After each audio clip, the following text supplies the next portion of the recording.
IBM introduces the PCJr. Coleco ships the Atom. And Infocom disses graphics. These stories and many more on this episode of the Video Game Newsroom Time Machine. I've been waiting a long time for a chance to say this. Stop the presses. Requiescat in pace. Makes him crazy, man. What is a man? It's me, Mario. What a mess. Get over here! Please save me.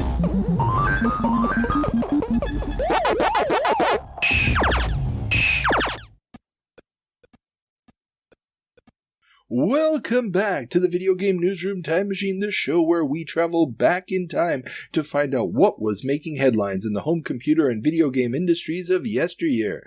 I'm your host, Carl, and I'm joined again by everybody's favorite co-host, Alex. Happy to be here. As always.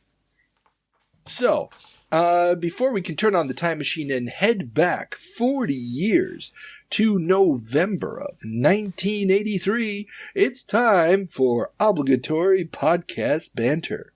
So, Alex, what have you been up to? Well, survived the holidays. That's always a good thing. Went home, saw family, all of that kind of stuff. No Christmas markets like some people in this call. Yeah. What can I say? I did raise a glass of mulled wine for you. One was to you, one was for you, and then the third one was just what the hey. After that, it all got a bit hazy. Yeah, I mean, all I remember, there was a Baumspitze and maybe, there were definitely some candied almonds. Those were good. Those were really good. But okay.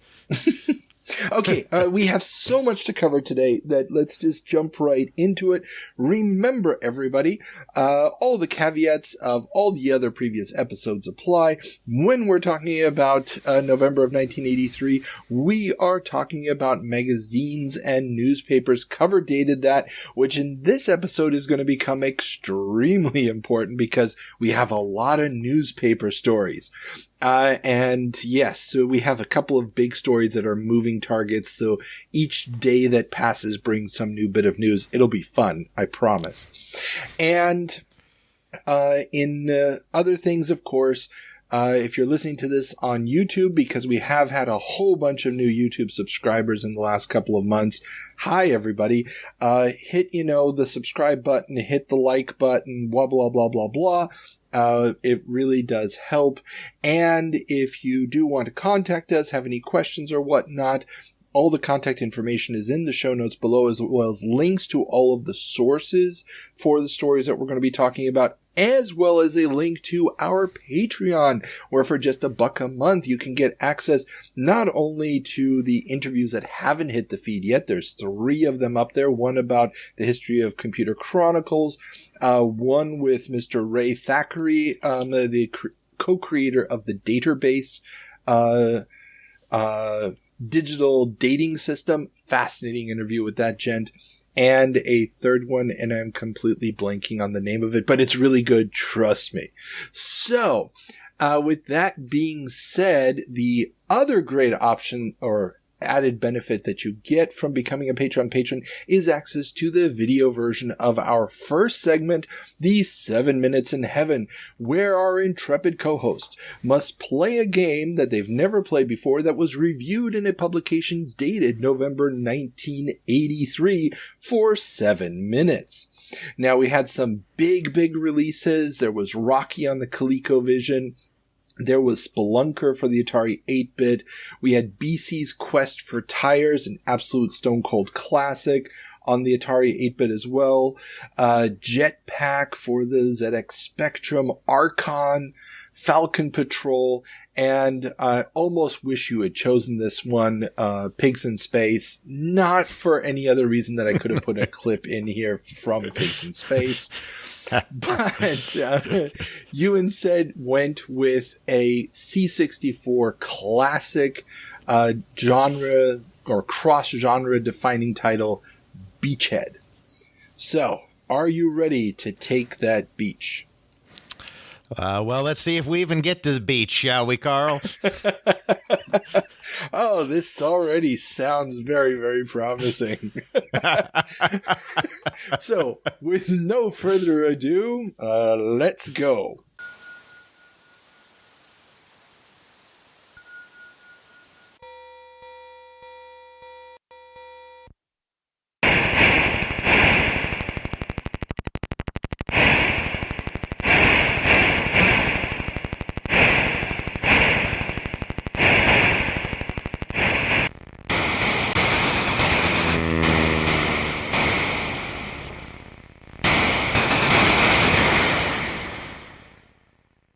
Welcome back, Alex, from your 7 minutes in heaven. So, for the uninitiated, how would you describe Beachhead based on your 7 minutes with the game?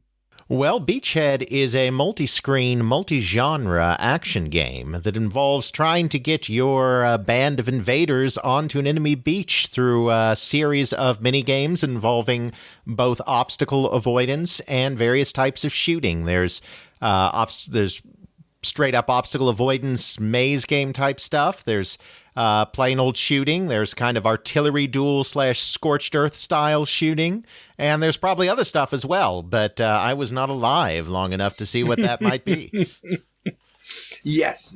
And Beachhead, just to put the setting correctly, it's sort of a vague World War II South Pacific type of setup, as far as I can tell. And you're moving a fleet of ships, and there's different types of activities. It's mostly artillery shooting with the avoidance stuff, but this was a huge game and one of the earliest games for a little company called Access Software, who we've talked about extensively Absolutely. in other contexts. And you can really see why it was a classic, because when you consider this was 1983 and it was offering so many different types of gameplay in one package, very early in the life of the Commodore 64, you can see why people gravitated towards this one. It is skillfully done. The carvers had some idea of what they were doing. Yeah, and the game design comes from Bruce Carver himself. I mean, he's also going to do Raid Over Moscow, and then, of course, all the Under Killing Moon, Lynx. All of these games are basically going to be either co-created by him or managed by him and produced by him. Yeah. So they're huge. Oh, and I was going to say, and they're also the ones that really helped put U.S. Gold on the map as well, because Access American Company, Utah, but it became really big in the early C64 market in the UK as well, where U.S. Gold released it. And again, you can see why, because this offers so much gameplay compared to some of the early British efforts that you can see why everyone just gravitated towards it and was really a big part of getting U.S. Gold started. Oh, definitely. I mean, this game is a cult classic. I played it a ton back in the day, and it really has that replayability. It had 4 different difficulty settings. It's got first player, second player options. I mean, this thing just... you could come back to it again and again and again. And even though the graphics seem very simplistic, I mean, little details like the position of the gun and stuff was so much visual feedback, as opposed to just, here are the numbers. It gave you the numbers for the degrees and everything, but you could also almost play it purely off of that positioning. Not exactly. Close. Yeah, I mean, they kind of had to keep the graphics simple because they were asking the graphics to do so much, basically. Yeah.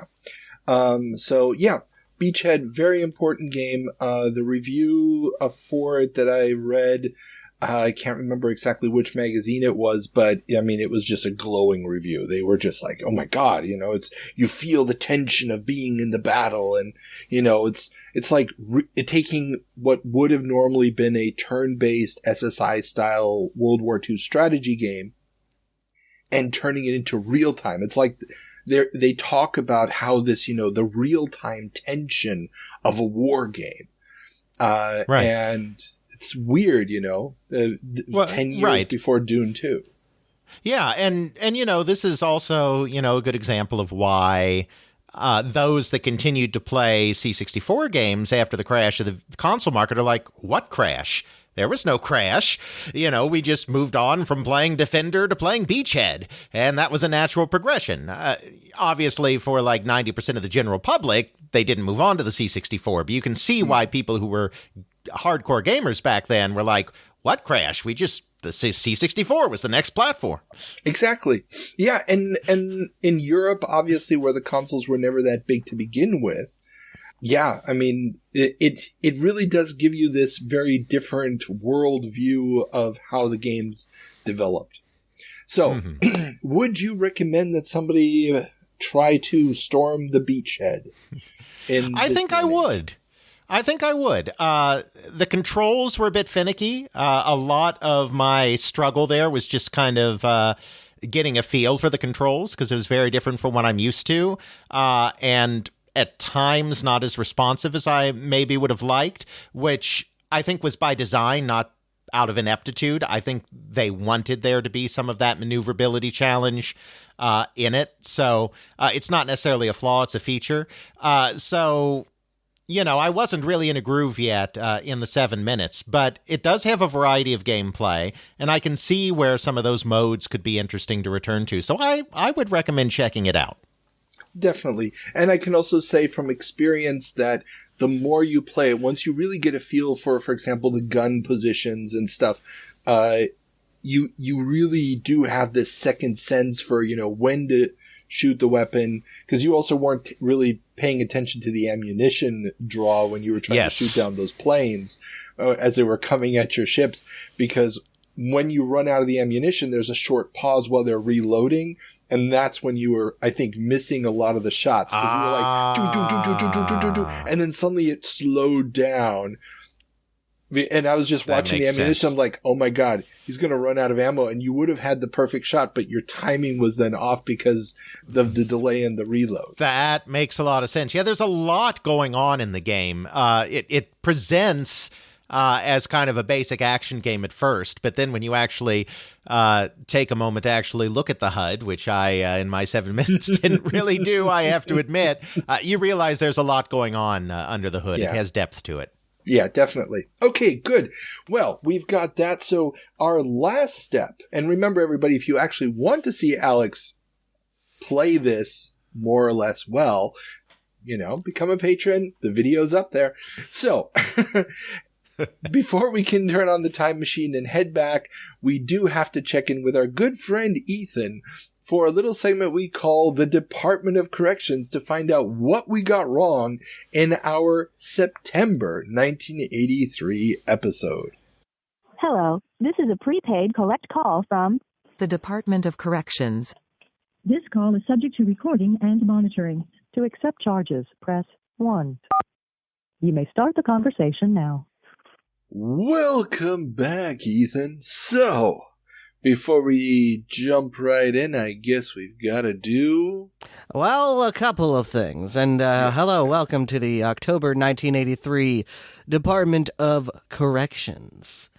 So we've got 2 comments to precede the dressing down of Mr. Carl. Firstly, for Alex, I have to commend you for committing to the Kool-Aid Man bit. I didn't think you were going to do it, but you did. It was quite classy.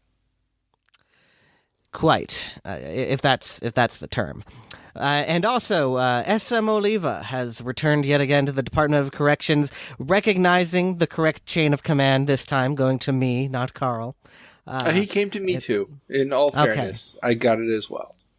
Okay, so SM Oliva pointed out that the HP 150, which was the portable touchscreen computer that you talked about in that episode, it was not IBM PC compatible. It did run MS-DOS, but it didn't have the copying of the BIOS, which would have made it PC compatible.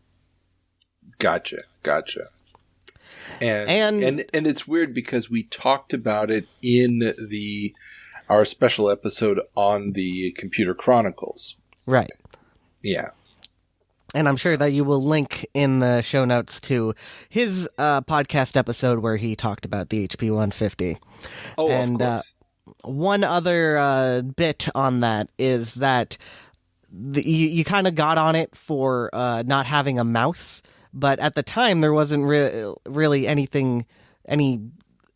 not that many, or not really any commercial applications of the mouse. It started development in 1981 when the Xerox Star was just coming out, and a touchscreen was seen as a very viable secondary option to the mouse. You know, the Play-Doh system was using the touchscreen at the time, so it wasn't such a wacky idea to not have a mouse on a portable computer back then. Well, was the HP 150 portable? I thought it was a desktop machine.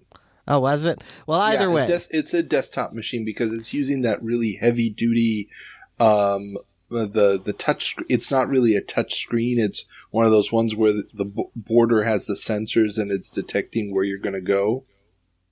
So it's like the old ATM machines of the 70s and 80s. So yeah, it was a big heavy duty box. Okay.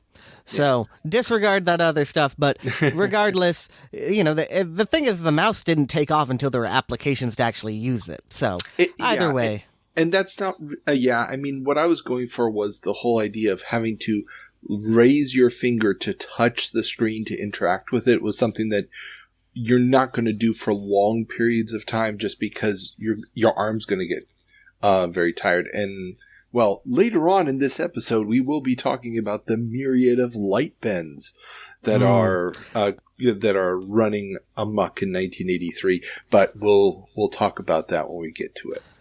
I was actually just listening to a podcast that brought up this exact topic as well. Oh, really? So it's not all me. But so anyways, into October 1983, Department of Corrections, Carl, present your numbers so that we may input some more. My numbers? There's numbers. There's lots of numbers. Okay, first one is for Alex.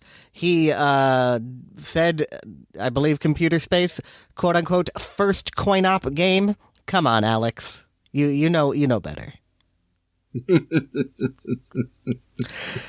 Also on the subject of coin-op, Cashbox originally started as a coin-ops classified kind of handout. It was basically the industry wanted kind of a quote-unquote secure way of advertising prices to people only in the industry. So Cashbox was created to provide some information on what machines cost. That was its main function at the beginning, later morphed into a magazine which steadily got taken over by music. Gotcha. Yeah, and we talked about it, I think, a year or so ago on the anniversary of the first issue of Cashbox of 80 or 90 years ago or something.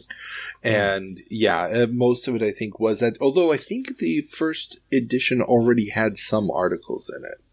Yeah, there were some just like, this person went over here and that kind of stuff. But the main function of it was these people are selling these machines for this price. Gotcha. And onto the copyright issue. Alex kind of hinted at this, but the very idea of copywriting roguelikes, since they are not, their levels are not fixed expressions in the way that has been defined in law. And that it's been something that has definitely come to mind recently, especially as we're having the law tackling AI. And the very idea of generative gameplay is something that under the classical definition of copyright, even with software, we don't really have an answer for. That is a good point. What happens to program? Well, I mean, it's the underlying method of generating them that would be copyrightable. I mean, yeah, the expression separated from the code, which, you know, he talks about in his episode where he talked about video game copyright. But under the definitions that we currently use, something like Starfield, which took, you know, kind of inspiration from roguelikes, technically it doesn't have a, you know, entirely fixed expression of its world. So that world in itself is not a copyrightable entity. Interesting. I mean, yeah, the actual maps would not be copyrightable. But I'm just thinking what you'd be able to copyright, as far as my understanding of copyright law, I'm not a copyright attorney, would still be the expression. So those individual elements that can be rejiggered for each new seed of the map, those would still be copyrightable on their own.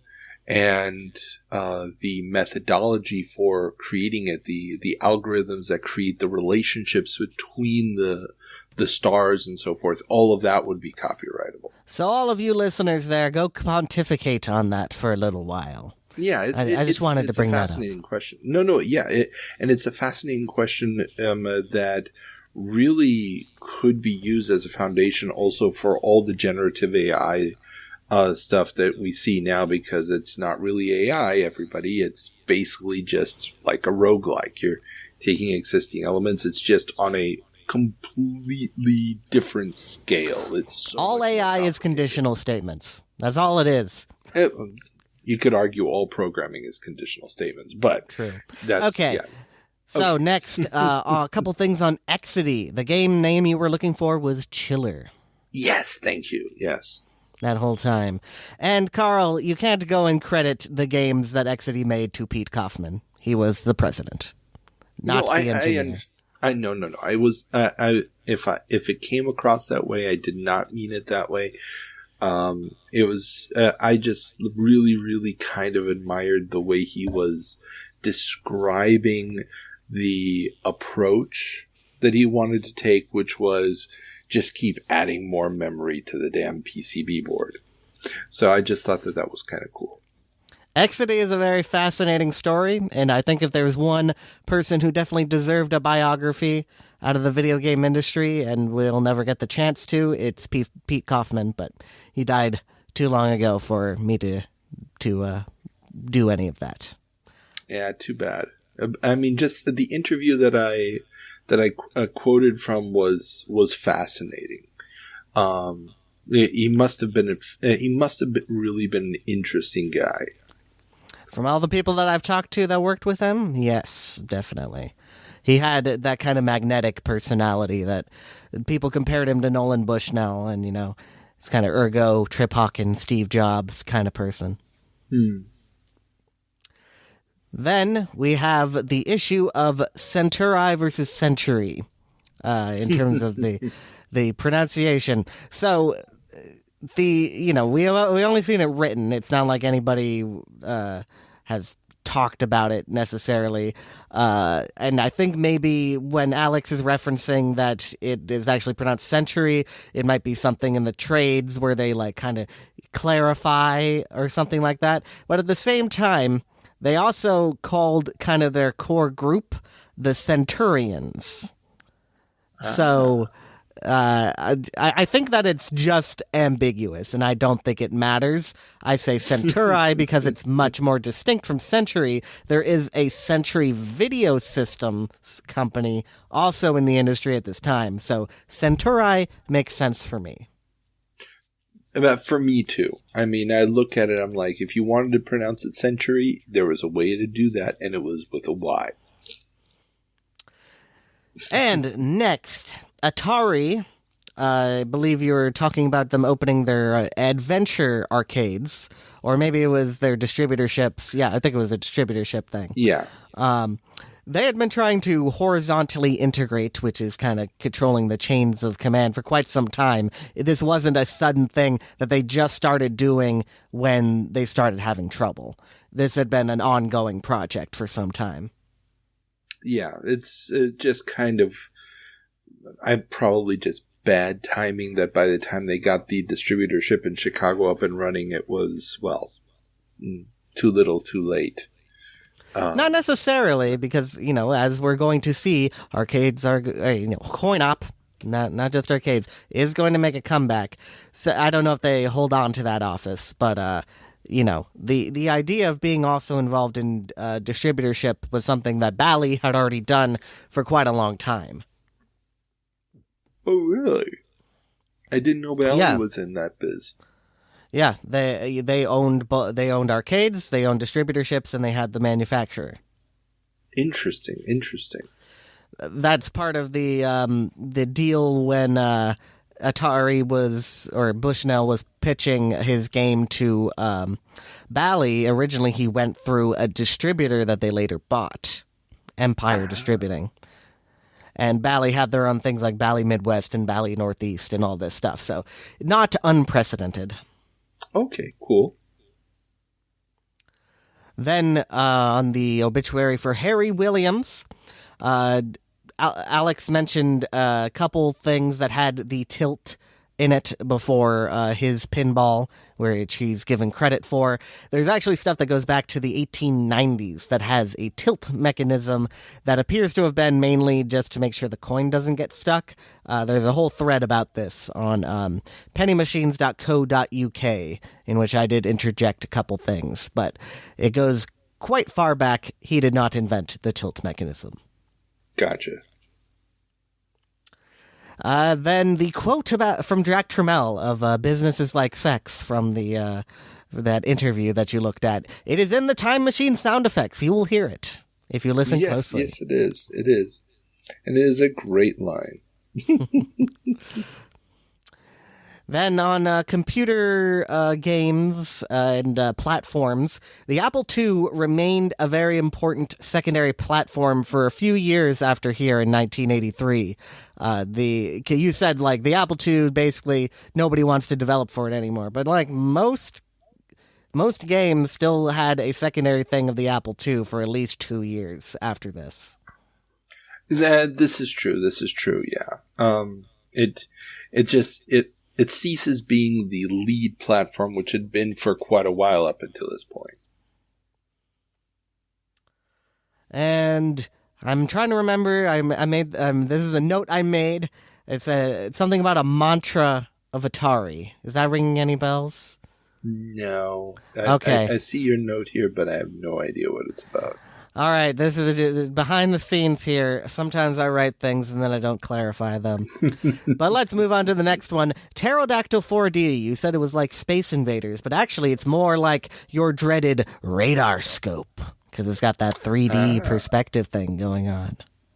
Well, yeah, that's true. But it also has a sort of a weird effect of lobbing the shots. So, with radar scope, if I remember correctly, when you shoot the beam, it hits the first target the target that's nearest you. And it doesn't go you're over. actually lobbing them over. But yeah, I get what you're saying. Yeah, just a visual perspective. It has kind of a vanishing point grid and all that. That's true, yeah. And 2 notes on Dragon's Lair, because I am the guy to go to for this. And, of course, you will be continuing to talk about this game well into the future.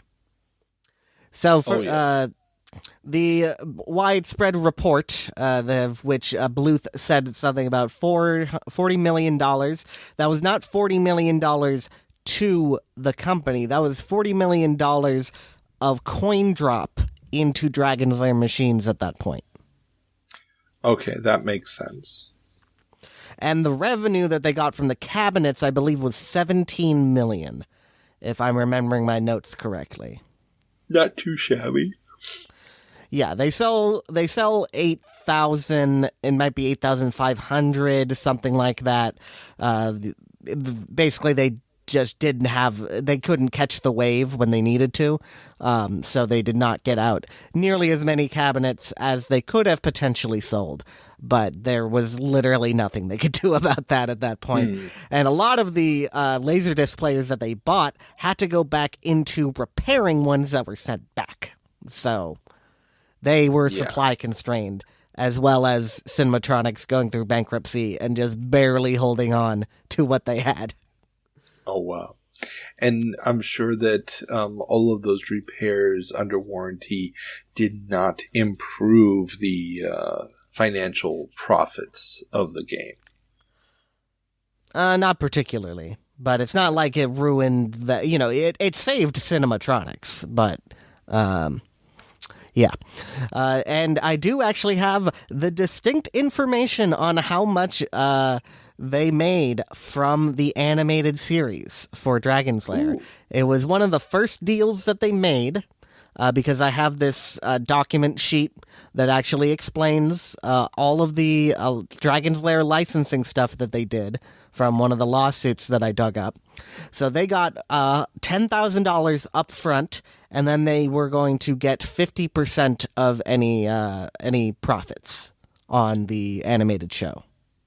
Interesting. Now, do you happen to also have any numbers on the sub-licensing to software projects for microcomputer adaptations? No, because that was post the area of the Starcom and Magicom partnership, which you are going to talk about in this episode. No, not in this episode. Not in this episode? Okay. No. Carl sent me a message earlier today that he was asking about the partnership. So you'll hear it in the future. Yes. That's sort of a side project that it's another one. It will of my come typical, up. You'll come back to this. Holes that I'm digging myself into, and I'm trying to track information down about something. This happened again, dear listeners. You're seeing behind the screen, if you will. I often go off on these weird tangents, and my poor wife has to listen to me talk about something like this for half an hour. And you guys get to listen to it for 4 hours. Something like that. Or maybe you just get the final results and you are spared the hours and hours and hours of me trying to track people down. So, okay. That is all for October 1983, Carl. You can be at peace, at rest, and we will have your numbers filed away for next time. Excellent. Well, Ethan, as always, thank you for your service. Bye-bye.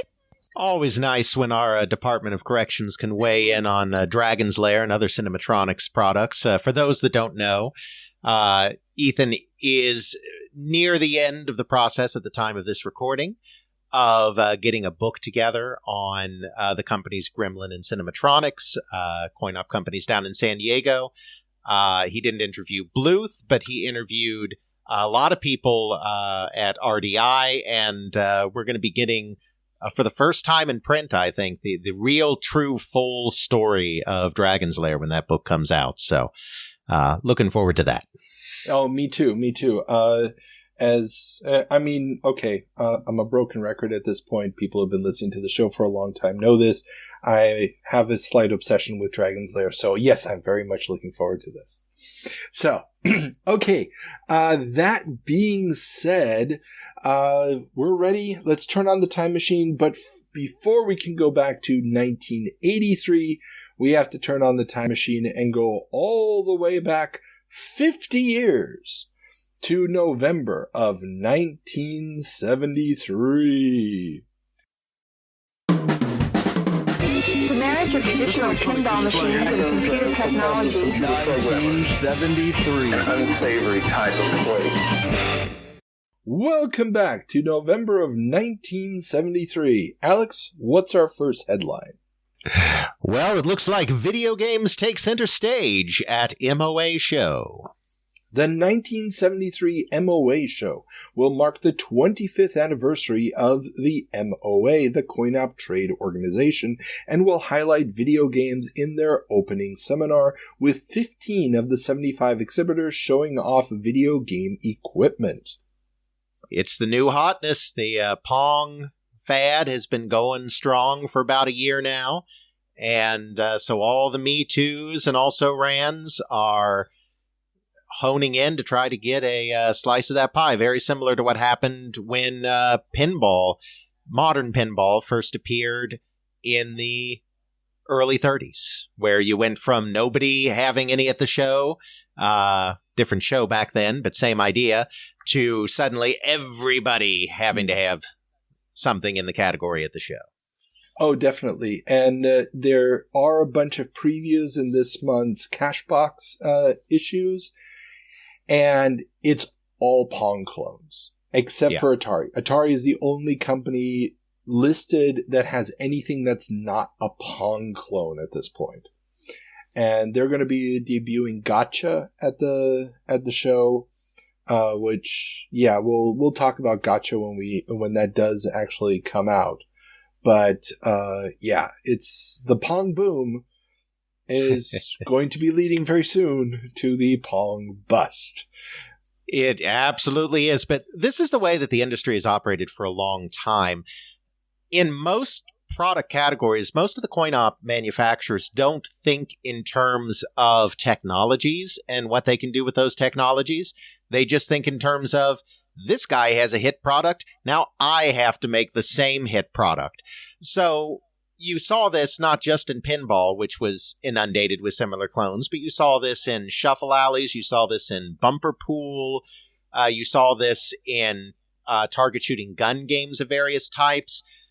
You always had one or two companies that were really pushing the technology forward and trying new and different things, and then everyone else that was just thinking in terms of, I need one like that. And of course, part of the reason for that is that we are at the tail end here of exclusivity, where manufacturers make exclusive deals with distributors who make exclusive deals with operators. So one company cannot feed the entire market, say Pong, because of these exclusive arrangements. So there's actually space for multiple companies to do this, in part because of the distribution setup. That's an interesting insight, because that would explain why you wouldn't have exclusivity, or why one company can't just control the market with a product. Now, obviously, as video games get more complex, let's say Street Fighter 2, then you can't just make a copycat product anymore that's going to be protectable. I mean, well, we've been talking about it in the 30-year jumps, all the different one-on-one fighting games that are hitting the arcades, the World Heroes and all these, which are never going to get nearly as much play in the arcades, just because they're not Street Fighter 2 and everybody just wants the Street Fighter 2. Exactly. And, it's even in more closer, even in closer proximity to Pong here, when you get to even Space Invaders and Asteroids and Pac-Man, it starts to get to the point where, yes, you can have variations on those games that add a little tweak here, a little tweak there, but you can't just put out the exact same thing anymore, because the public wants the thing that everyone is talking about. And it's also more easily identifiable, and the market will be so big that it's worth fighting the legal battle. Exactly. As we have reported on extensively with Atari doing just that. But, okay, enough about the MOA. Let's... but we're not done with clones yet, because that really dovetails right into our next subject. Atari asks ops to steer clear of copycats. Atari is running an ad in Cashbox. And Cashbox, for everybody, that's one of the trade magazines for coin-operated machine operators, primarily jukeboxes, but also vending machines and all this other good stuff. They're running an ad this month proclaiming their titles to be perpetual money machines, and that operators shouldn't be looking to copycats because their games are the true look into the future. Yes. They had some pretty whimsical ads in this time period, like the Atari bandwagon ad as well. And they really are kind of a bit of an idealistic company here at this time. And Nolan Bushnell feels like he's really changing the world. And so he is truly incensed by this. I mean, I don't think anyone in the coin-op industry liked it when other companies honed in on their games. In fact, I know they didn't. But Nolan, being new to all this, is particularly affronted by what's going on around him. Oh, definitely. The ad in question is sort of like an MC Escher picture. You know, the infinite water flowing, and it's on the pillars. It's got the different machines. You know, there's computer space and all these and all the different cabinets. It's an interesting idea. Obviously, the argument is a little bit dumb. It's like telling people in CoinOp that something is a perpetual money-making machine in a fad-based industry. I don't know if that's really going to resonate with people. I mean, if you're saying that about a pool table, maybe. But the problem is that those are, you know, you can buy it from any manufacturer and it's going to give you the same result. But absolutely. You know, it is fun. You're right. It's definitely Nolan is maybe a little bit frustrated that people are beating him to the punch. Yeah, and it shows a little bit of naivete about the business. Because, of course, even though he had served as an operator some in the past, this is really his first time in the business, and I don't think he was quite expecting this. And I think I don't know how much of this he was personally aware of, but part of, I think, the reason he was incensed too is so many people were stealing like directly from them. Like the person that was making their PC boards for them, Marty Carlucci, was also selling them to other companies, including Taito. Their early distributor that was very supportive of them, Advanced Automatic, also sent a machine to Allied Leisure saying, hey, Atari can't make these fast enough. Maybe you should look into making one of these, nudge, nudge, wink, wink. And so, you know, it's not just that they were being copied. It's that their friends and allies in the industry were complicit in the copying. It's almost like you're saying that the coin-op industry has, what can I say, a certain amount of criminal energy flowing through it that may or may not be represented in certain stereotypes about the industry. Wink, wink, nudge, nudge. Yeah, I mean, that's true. I mean, the amount of organized crime influence has always been way overblown, but there was more of it at the operator level than there was at the distributor and manufacturer level. And anytime you get into a cash-only business, even if it's not the mob directly controlled, the same kind of tendency towards larceny tends to pervade even amongst otherwise perfectly ordinary law-abiding citizens, because you can get away with so much more when it's just cash. Very, very true. And let's face it, who's going to count all those quarters? Come on. Exactly. But Nolan's not the only one getting upset in 1973 as German arcade owners seethe. German arcade owners are feeling ill-represented by the ZOC, the overarching organization representing coin-op in the country. In 1963, amusement arcades came under the ZOC's purview, but since then, nothing much has happened to help alleviate many of the grievances arcade operators suffer from, including the limit of only 2 payout machines per location and a ban on players under 18. The arcade operators almost struck out to create their own lobbying organization, but ZOC has promised they are working on changes, so the Arcade Owners Committee has postponed any action until the end of 1974 to see if the ZOC can actually deliver on their promises.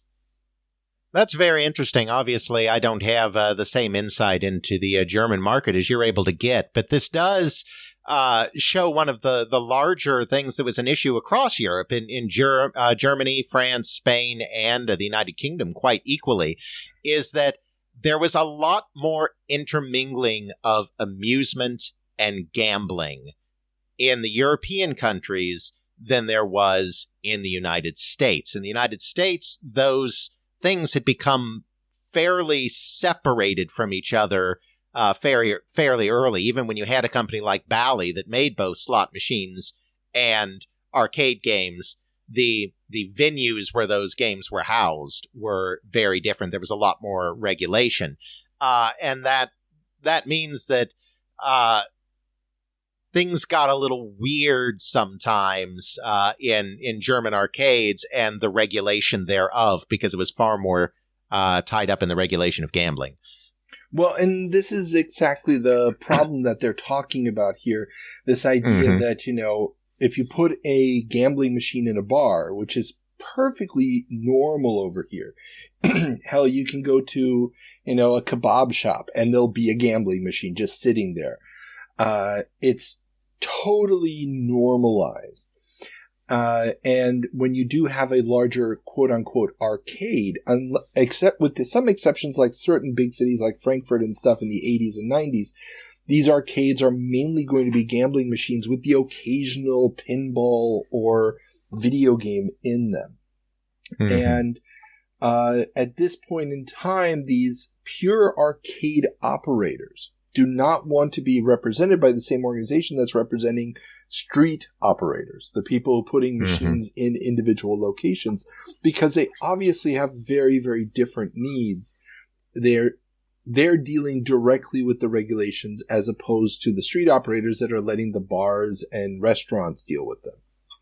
And so absolutely, this question of will they actually be able to lobby to change some of these rules? The 18 regulation is never really going to go away.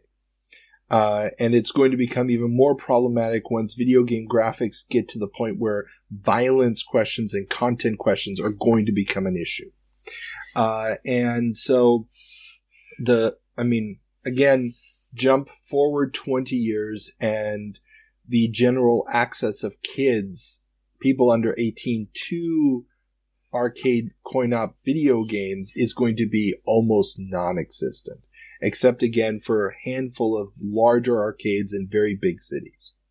So, at some point, Carl, I think it's going to fall to you to document the history of the German industry. I think there are people doing this on the coin-op side, and there's a person I promised them.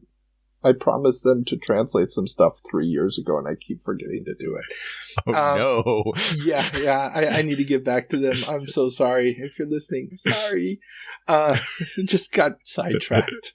But yeah, there are people who do this and trying to get a lot of the German retro gaming sources brought into English is something that the interview I'm doing next Tuesday, we're recording this on a Saturday. This Tuesday, I'm doing an interview with a very prominent German gaming journalist and game producer, and we're going to be doing it in English. So we will be getting whole new insights, hopefully, as far as the English-speaking world is concerned, about how the games industry in Germany has traditionally worked. This is a 40-year veteran of the industry. So it's going to be really That's cool exciting. To get that. Yeah. Absolutely. Okay. Sorry. Moving on. Enough about Germany, and even enough about video games, as Heathkit offers budget-priced calculator kit. Electronic hobbyist mainstay Heathkit, famous for all sorts of kits for enthusiasts, is offering 2 low-priced electronic calculator kits, a desktop and a pocket model. The larger desktop model goes for just $92.50 and the pocket version for just $80. And I really included this for a couple of reasons. Number one, the idea that these are available, granted, these are astronomical prices. We're talking 1973 here, so, quintuple that at least for modern prices. And we're just talking about a calculator. But these things already have memory function, so, you can store one number and then keep going. So they look and feel like the calculators we know today. And of course, Heathkit is also going to be responsible for some very important hobbyist computer kits later on. So we see already how some of these initial players in the consumer side of things are going to help shape what is going to be the early computer industry moving forward over the next couple of years. Absolutely. And from there, we move on to a pretty neat idea, electronic watches on the rise. You never miss a chance to make that joke. I love it. I love it. Never. So, Popular Electronics reports that the big news out of the Retail Jewelers of America show in New York is the emergence of the electronic wristwatch. While these quartz crystal-based IC-powered watches sold about 15,000 units in 1972, 500,000 are expected to be sold in 1973. The current models display the time using red LEDs, but some are already producing electronic watches using traditional dials and hands, while a company called Gruen, Gruen, which is using a high-contrast black liquid crystal display to show the time.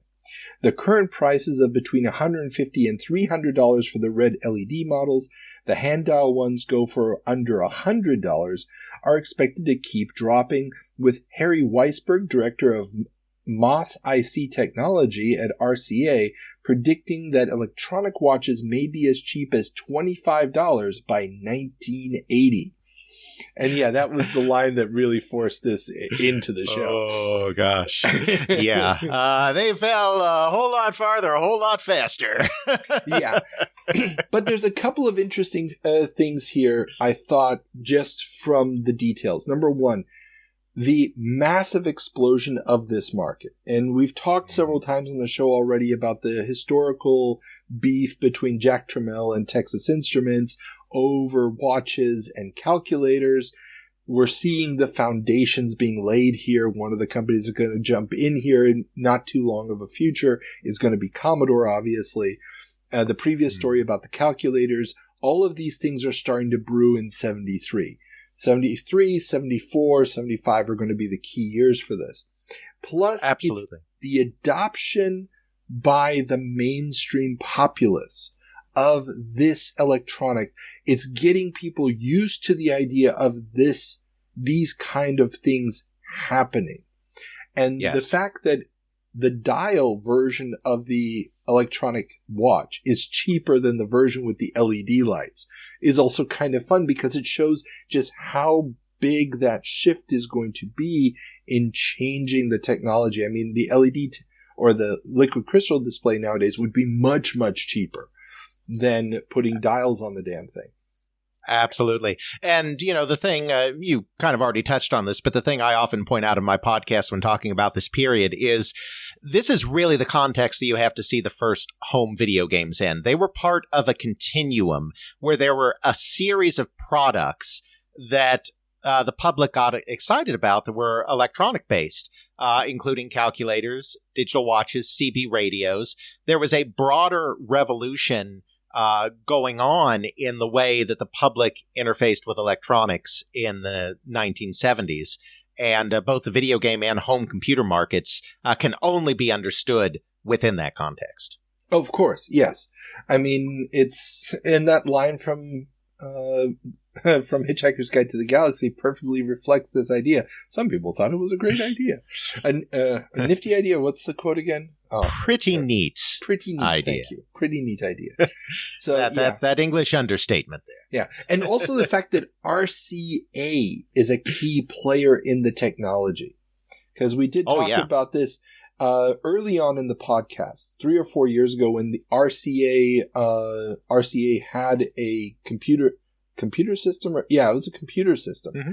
They were one of the players in these early home computer systems. They're not by the time 1983 rolls around.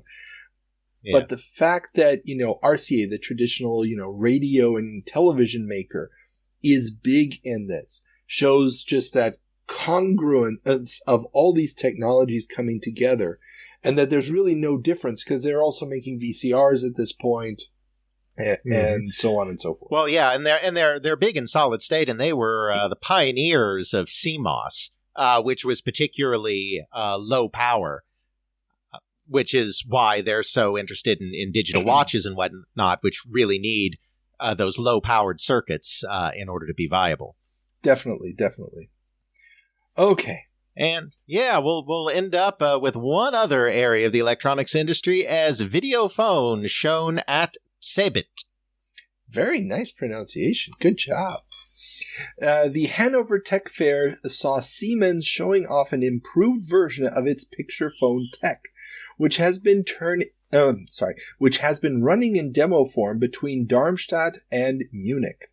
The 5 by 5.5 inch screen and 1 megahertz bandwidth is in line with the US proposed standard that has been offered since the 1960s.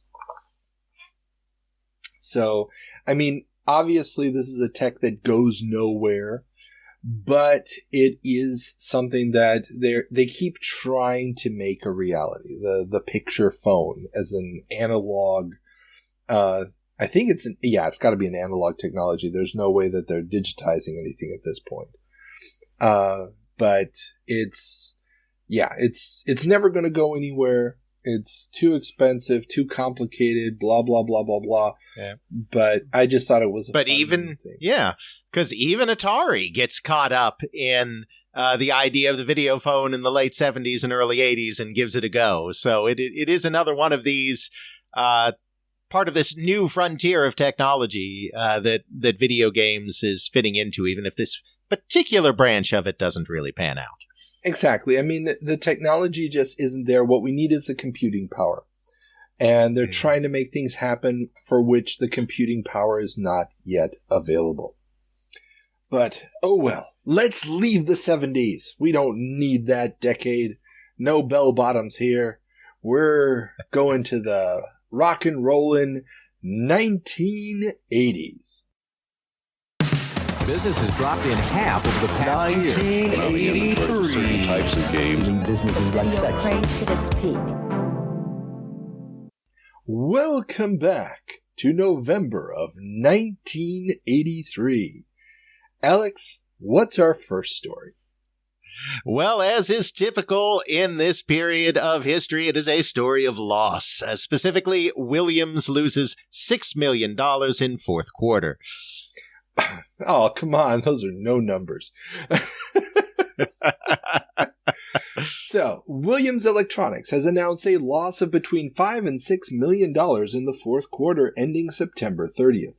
The full 1983 fiscal year will still be profitable with a gain of 17 to 18 million, but the industry weakening has still led to 70 of its non-union employees being laid off, 25% of its non-union staff. All hope resides with its first laser game, Star Rider, a futuristic hoverbike game. Oh, no. Oh, yes.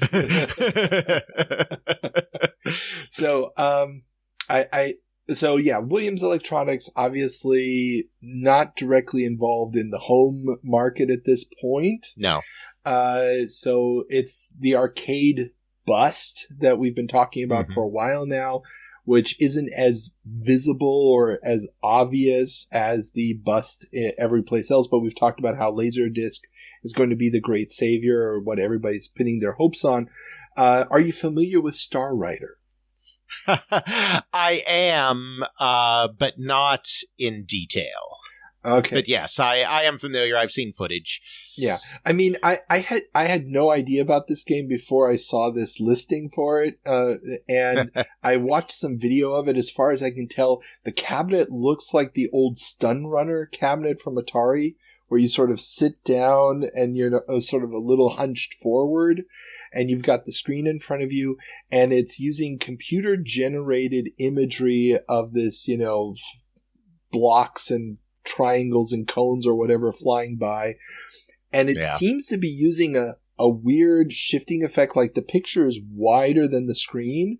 So if you don't turn fast enough, it shifts the screen so it looks like you're about to hit the edge, and you have your ship is an overlaid graphic on top of the imagery.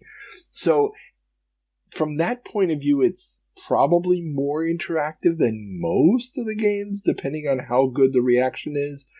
But still, it's probably not going to go down in history as one of the great titles.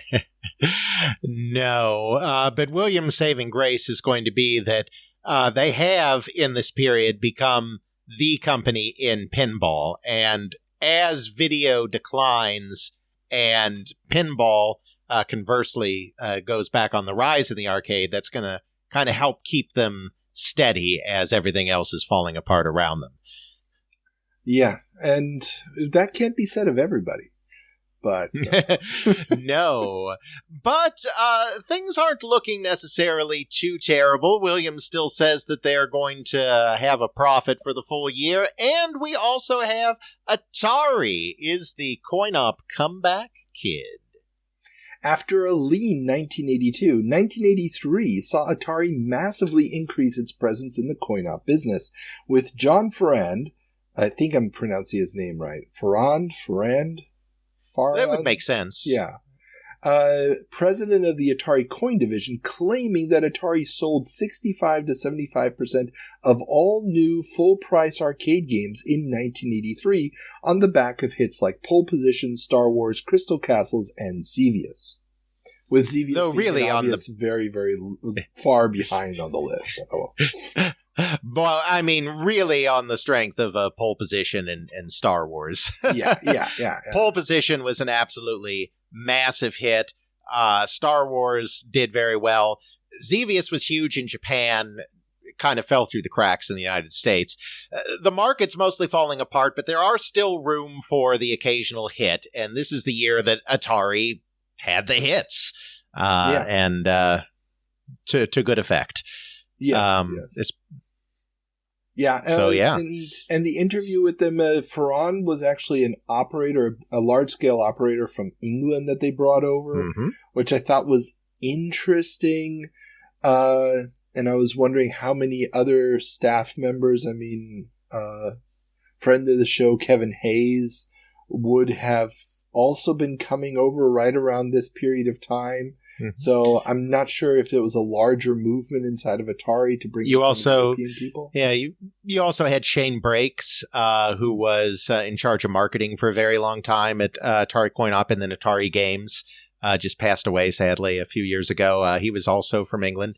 And, of course, John Farrand will go on to become the president of the entire company because Coin-Op turned around so brilliantly under him. Interesting. I didn't know that was the reason. I just thought he was the last man standing. No, there were still people around when he was made president. Gotcha. Then Warner looked after him when the whole thing fell apart, shuffled him over to Panavision, which he ran for many years until it had some ouchie, and then he kind of vanished. One of my white whales, one of only 2 or 3 people that held a division president or higher title at Atari that is still alive that I have not interviewed. Yes. Yeah, I tried finding him on LinkedIn. I couldn't find him, and I was like, would be interesting to get that story, but oh well. Especially his days as an operator in England before coming over. And then he ran international coin-op for Atari, and then ran coin-op for Atari, and then became president, and then went to Panavision. Yeah, would be interesting. But, absolutely. But we have so much more to go. Let's look at some trade shows now, and we'll start off that look with the Battle of the Cons. While the AMOA show in October is for the operators, by the operators, the manufacturers have had their own convention in March, the AOE show produced by Skybird Publishing Company Incorporated and Conference Management Corporation. After unsuccessful negotiations by the Amusement Game Manufacturers Association, AGMA, which represents makers of coin-operated games, to either co-produce the show or an outright purchase of the show earlier in the year, AGMA, together with the Amusement and Vending Machine Distributor Association, AVMDA, there's no way I'm pronouncing that as a word, the group representing the distributors of coin-op equipment, decided to launch their own show in February. So, just so everybody gets this, there was a show just for the operators, the people, putting the stuff on location. That's in October, all good.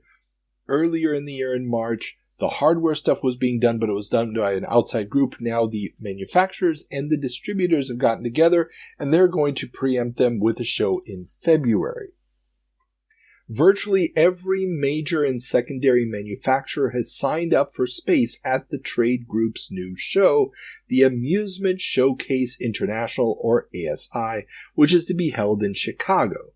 Many of those manufacturers that had already signed up for the AOE show are now canceling those reservations, and the AOE organizers have sued both trade associations for unfair competition and accused them of a conspiracy to muscle AOE out of the market under the Sherman Antitrust Act, asking for $3 million in actual damages and $25 million in punitive damages.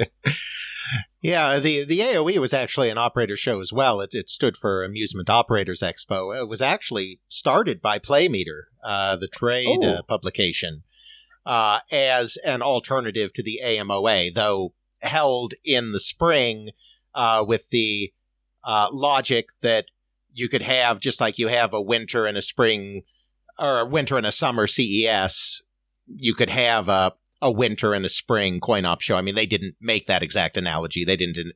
I'm making the analogy to the CES, but the same idea that you have shows at different times of years, different times of the year. And of course, the wrinkle here is that there was only very recently a manufacturers association for coin-operated games. It was just founded in 1980, I believe. There had been one way back in the day. I'm talking about the 20s, the 30s. And then it fell apart in the 1950s because there was a dispute between those that wanted to include makers of gambling equipment and those that didn't, which were primarily exemplified by David Gottlieb, championing the amusement only, and then Ray Maloney of Bally championing letting in the gambling machines as well. And so they actually, this is kind of a repeat of this, they actually ended up with two different manufacturers associations that each tried to hold their own trade shows. And they ended up destroying themselves, which is how the operators show, the MOA at the time, became the leading show. And there really wasn't a manufacturers organization after that. But the rampant cloning and parallel importing and gray market stuff going on in video games in the early 80s caused the manufacturers to get back together again and create a new trade organization primarily to combat that piracy and go after copyright violators. And now that they've been around a few years, they want to get into the show running business as well, and which is why we're in this situation here. That makes perfect sense. I don't know how this is going to end up panning out. We will see that over the months that come, but that history, I mean, I know you've told the story in some form before, but I don't think we did it with the context of the AMOA show, being the other leg of this. And yeah, so obviously they're all there. They have all these pictures of, people like Stern and stuff, at this auction for places at the new AGMA show. And I don't know how many years do you know how long the AOE show ran? Our Department of Corrections is going to have to tell us. I do believe it continued running for some time after this, but yeah, I could be mistaken. I know I also talked to, when I talked to friend of the show, Jim Trucano, who was an operator at this point in time, he talked about the different ones and the fact that nowadays it's just the AMOA show. That's the only show that survived. But yeah, it's just interesting to see these internal politics going on. And well, trade shows are everywhere, so why not do this or something? Absolutely. And speaking of trade shows everywhere, let's head across the Pacific where the Tokyo Amusement Machine Show sidesteps laser craze. While everyone expects a deluge of expensive Laserdisc-based games to dominate the AMOA show in October, and this is again, remember everybody, magazines, publishing dates, blah, blah, blah, blah, blah. The Yes. Tokyo Amusement Machine Show in September had a clear focus on traditional but more advanced PCB-based titles. Standouts were TX1, a 3-screen racing game similar to Pole Position using branching paths, a Konami Centauri co-production, Hyper Olympics, which will be renamed Track and Field in the US to avoid Atari's license to the term Olympics, although in a separate report in Games People, another publication for the operators, Atari announced they have purchased the exclusive home rights to the game, as well as another Donkey Kong sequel. This would be Donkey Kong 3 at this point. Yeah. Yeah, so it's actually the 4th game in the series if you count Mario Brothers. And Pole Position 2 and sports games such as volleyball and soccer. Overall, the show did not have as many new machines as in the past, with a quality over quantity approach taking hold. Yeah, which I think is a reaction as much as anything to the collapse of the U.S. market and the upcoming regulation of the Japanese market that is on the horizon that we've talked about in other jumps. Because part of the reason that all of those companies could put out all of those machines is, as we talked about before, there was just this insatiable, unsatisfiable demand. Yeah. And now it has been satiated. So there does need to be more of a focus on quality over quantity, and you're going to get some weeding out of those also-ran type of machines. Now, quick question. Obviously in the U.S., and this is something that Replay Magazine talks about in the ramp-up to the AMOA show, they have this giant piece on laser game hype and quotes an LA Times article. It says that new coin-op games sales in 1975 were $4 million and rose to $500 million in 1980 and doubled to $1 billion in 1981 before the bubble burst, and are expected to be at most $500 million again in 1983, if not lower. And so obviously the Laserdisc is the hope in North America that all this will come back. Do we have any idea if there's also a burst in the revenue bubble in Japan around this time as well? Yeah, so I don't know the figures. I don't know that there's necessarily a burst in the revenue bubble. I mean, the Japanese trajectory was different. Their big revenue bubble was the Invader boom. And that was in 78 and 79. And then was kind of ended by some voluntary regulation. They've never been up to those heights again. I mean, Pac-Man is not nearly as big, even though it's popular. It's not nearly as big in Japan as in the United States, for instance. But what's coming in Japan is that there's more and more talk that there is going to be regulation of game centers. Then we've talked about this in other jumps. This is why companies like Sega and Nintendo are focusing more and more on the home, because arcade games are getting more and more of a bad rap. They're getting more and more of a call for regulation from the government. And once they are regulated so that their hours are restricted, it's going to cause a major hit. Because at this period of time, game centers usually run 24/7, dedicated game centers. And after the Invader boom, before the Invader boom, there were no age restrictions either. So theoretically, you could have a 12-year-old there at 3 a.m. Oh, wow. Yeah, that's right. Playing Space Invaders. Now they did put some regulation, some voluntary self-regulation in place in 1979, which restricted the hours that teenagers could be in arcades, as well as mandating that children under a certain age be accompanied during evening hours and whatnot by a chaperone. And that had kind of killed the Invader boom. But now it's looking like there's going to be even heavier regulation, and the game centers may not be allowed to operate 24/7 anymore. And there's going to be some big revenue drops coming. So I think the Japanese makers are pulling back in part because the domestic market looks like it's going to get more difficult in the future. And because the American market and all of these companies do a big export business, both legal and illegal, to the United States, with the American market falling apart, that's also necessitating a pullback. Okay, that makes a lot of sense. And so, yes, I guess just going to have to be more people playing those Famicoms.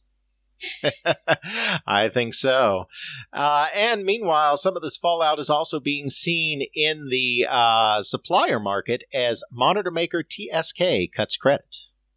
Major monitor maker TSK has announced that they will no longer offer qualified credit to manufacturers and operators buying their monitors, and instead require purchasers to provide a letter of credit from their banks before making a purchase. They will also no longer be inventorying parts for clients, instead offering deep discounts of 20 to 30% on equipment that will be purchased directly from offshore suppliers. This comes after TSK lost up to $20,000 on some accounts in the wake of the crash. Yeah, the whole monitor industry is really hurt very badly by the video game crash, because the video game basically created the monitor market.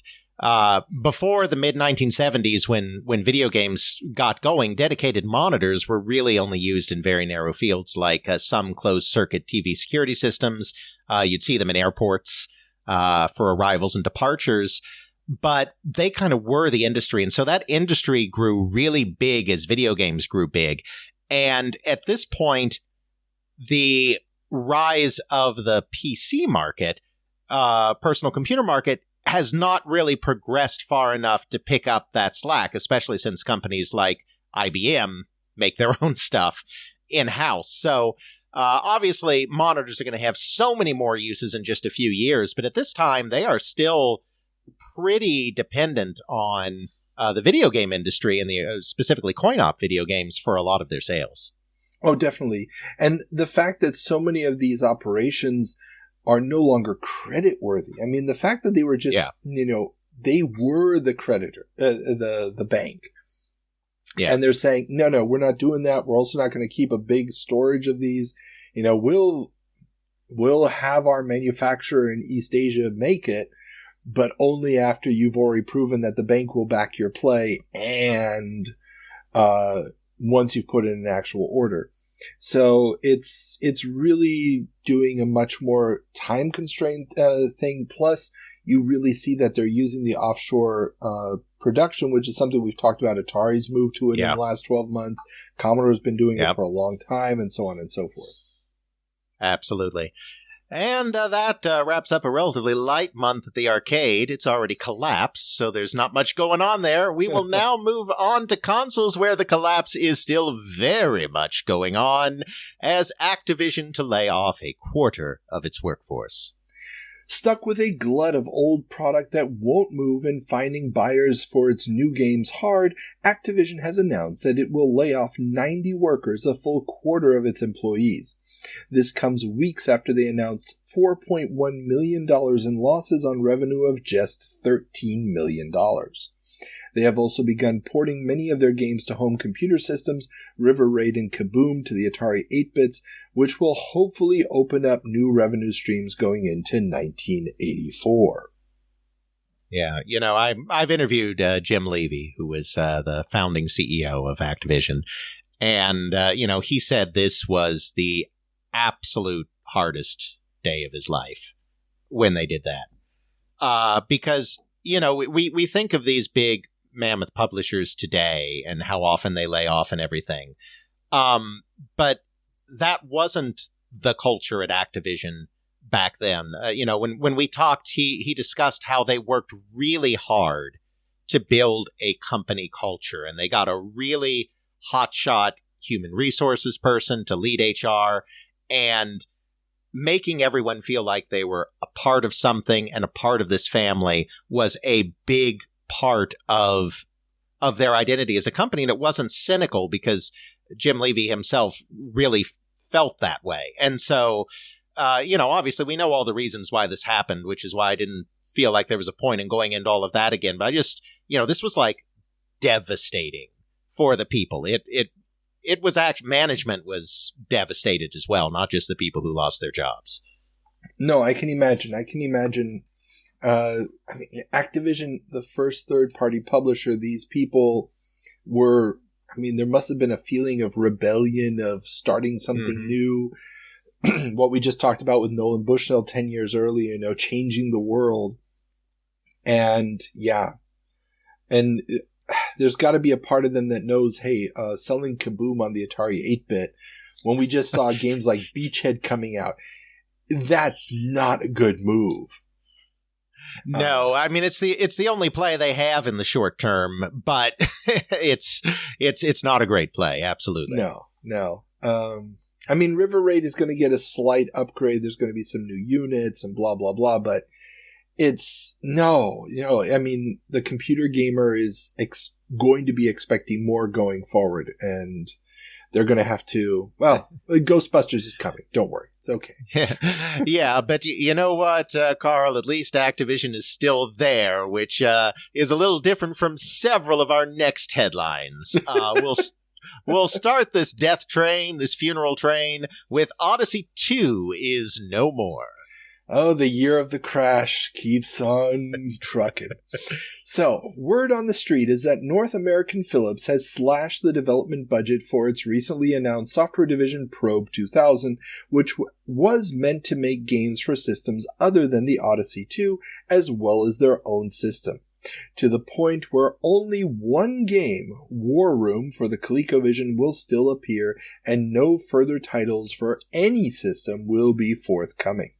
Considering that there are no third parties currently preparing software for the Odyssey 2, this is effectively the end of the system.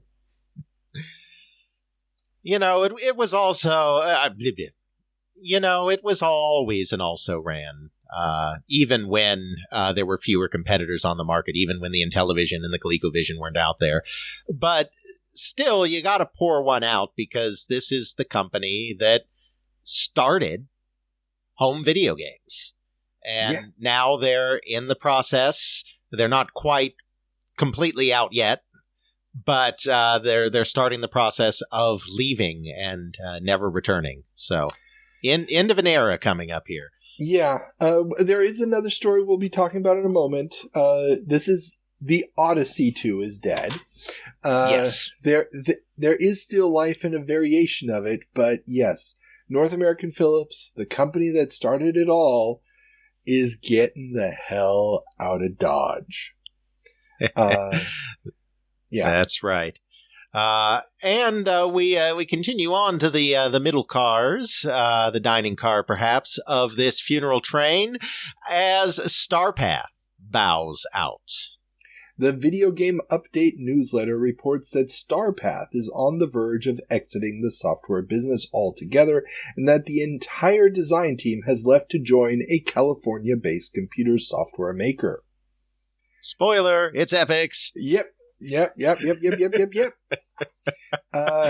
If you want to know more about that, check out our interview with our friend of the show.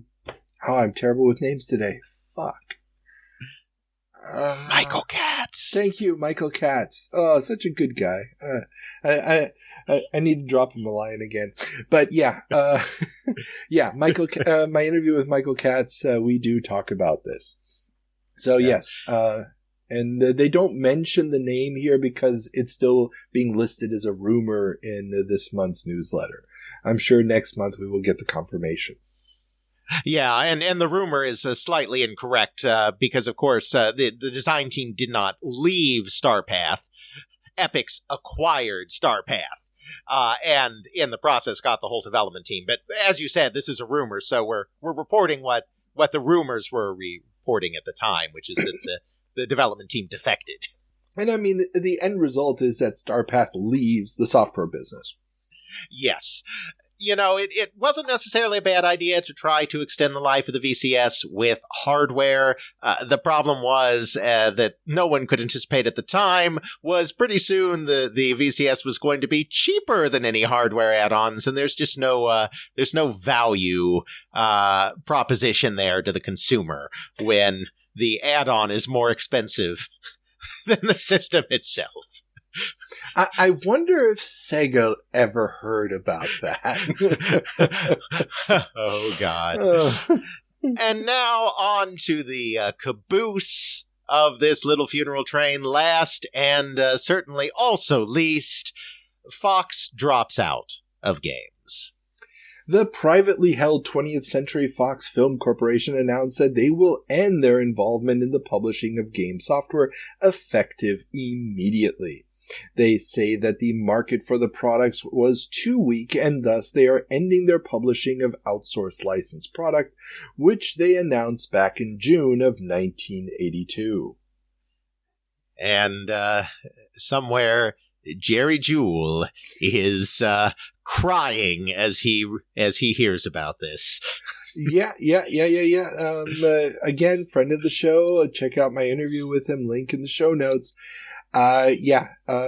Serious Software is gonna get stuck in this one because not only did Fox's deal force him to, pay for a licensing fee, but also to manufacture the cartridges himself.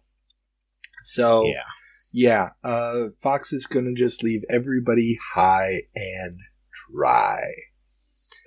Absolutely. But not everybody's out yet. Some people are still trying to hang on despite not being in that great a shape, as Milton Bradley expects losses. The board game maker expects to report losses for the year based on lower than expected sales of the Vectrex, the loss of peripheral sales to Texas Instruments, and overall lower sales in both its traditional board game and electronic game businesses.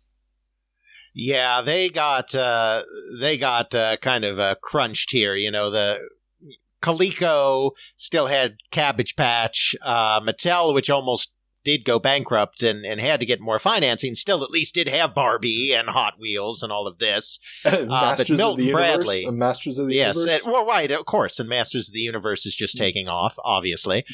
Thank you.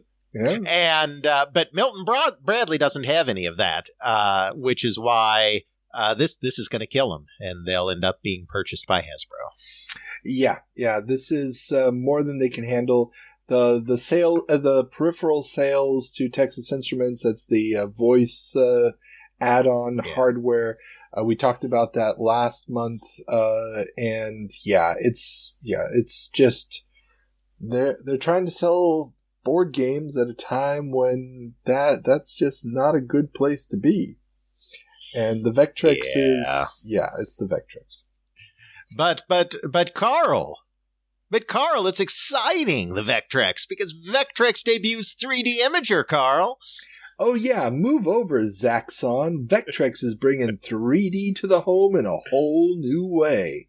Similar to the Sega arcade game Subrock 3D, the Imager uses a spinning wheel to not only alternate images between the viewer's left and right eye, but also to add color through the use of a rotating disc.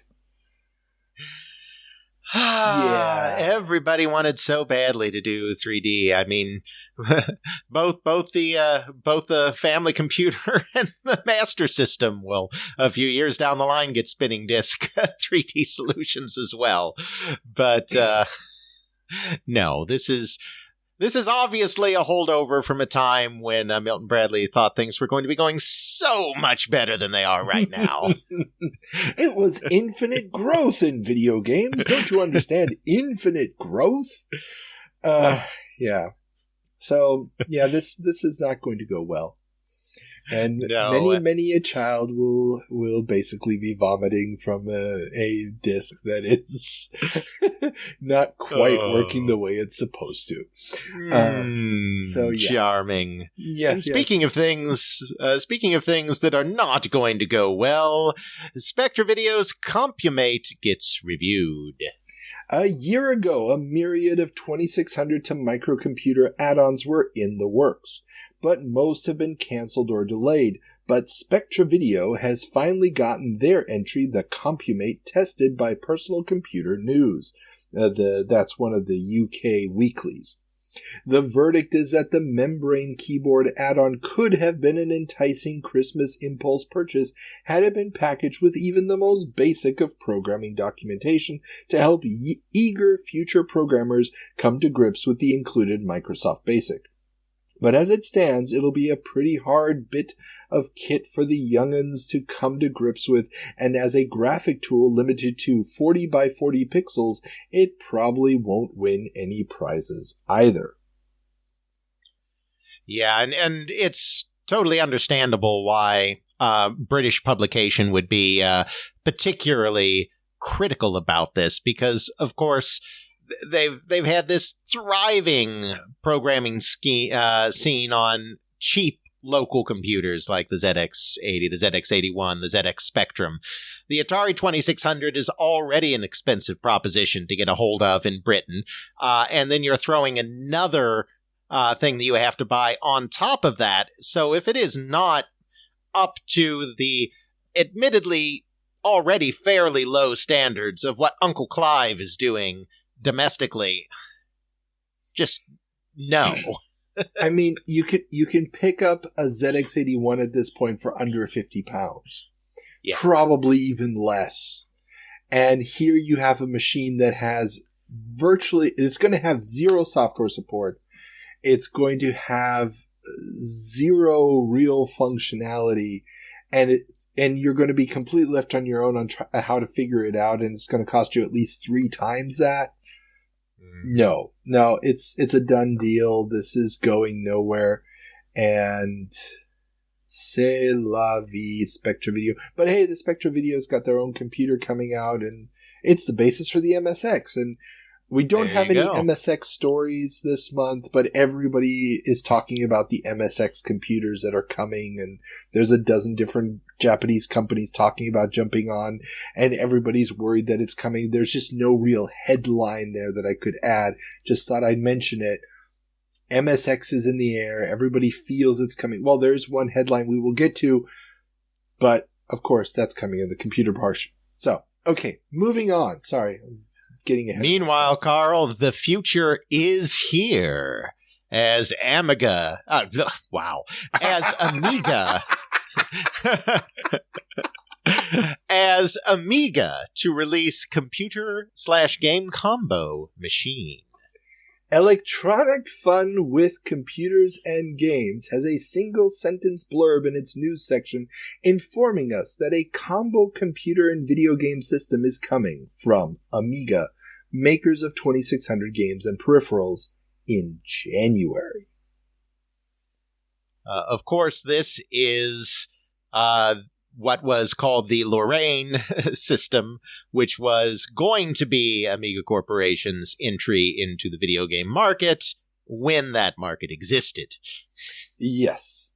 And of course, January is going to be the CES. And it's going to be a very eventful CES for many, many reasons. So we will see if Amiga actually does present something at the January CES. Indeed. Speaking of trade shows, though, let us head across to Europe, where the Berlin Consumer Trade Show sees micros and video games galore. Yes, and again, this is where we're talking about a publication date here, so everything's a little bit further back, and a lot of the stories about companies failing that we just talked about were from New York Times articles, so they're actually happening in real time. So we get a little bit of a delay here. Again, format of the show, but there's so much happening in the year of the crash. The German Funkmesse, held yearly in Berlin at the beginning of September, saw a myriad of video game and home computer offerings this year. Philips showed off the G7400, the follow-up to the G7000, the European version of the Odyssey 2, which is backward compatible with the G7000, plays new G7000 Plus games that add new high-res background images to existing G7000 games, and all new G7400 games while maintaining its computer hybrid status with 6K of RAM and a basic cart, a similar proposition to Mattel's Intellivision. Atari, I should talk about each one of these independently because we're about to talk about a whole mess of hardware in a row. Are you familiar with the G7400? Yes, I am. The systems, I was not. I had never even heard that this thing existed before this, and I had to look it up. It got a very limited release, and I can't remember. Maybe there was a high-res game or two that actually came out, but not much. The G7000 did pretty okay in Europe. I have some figures on that now from a history of the French video game industry, a big book that is in French, but I've been diligently machine translating. And, it's always been said anecdotally, and they sold 1 million in Europe. And it's like, okay, but did they? And from the numbers I've seen in this French book, because France was where they manufactured a lot of the G7000s for all of Europe there, not just for France. So they have some figures that are Europe-wide, not just France-wide in their book. They were putting out several 100,000 a year. It is conceivable that they really did sell about 1 million across the entire lifespan. They were still behind Atari. Even in the small European video game market, Atari was still much more dominant, but they didn't have the other competition so much. So they were doing pretty well, and so Philips did have a desire, I think, to try to continue that in Europe, which is why they did the 7400. But it ends up only getting a very, very limited release as everything falls apart. And of course, we do have to remember, because this is something that I wasn't even really aware of until very recently, that Philips and North American Philips are actually two different companies. Like, it's not a subsidiary one of the other.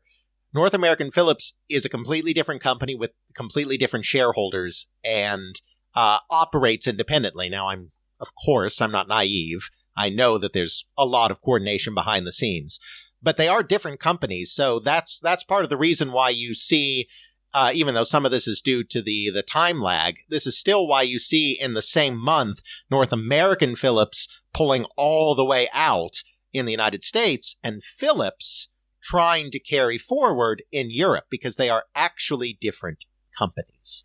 And it's not without precedent that, something like this would happen. I mean, just look at Sega consoles in Brazil as a perfect example of, certain products are just going to be successful in certain places. Try to buy an Amiga 1200 in North America.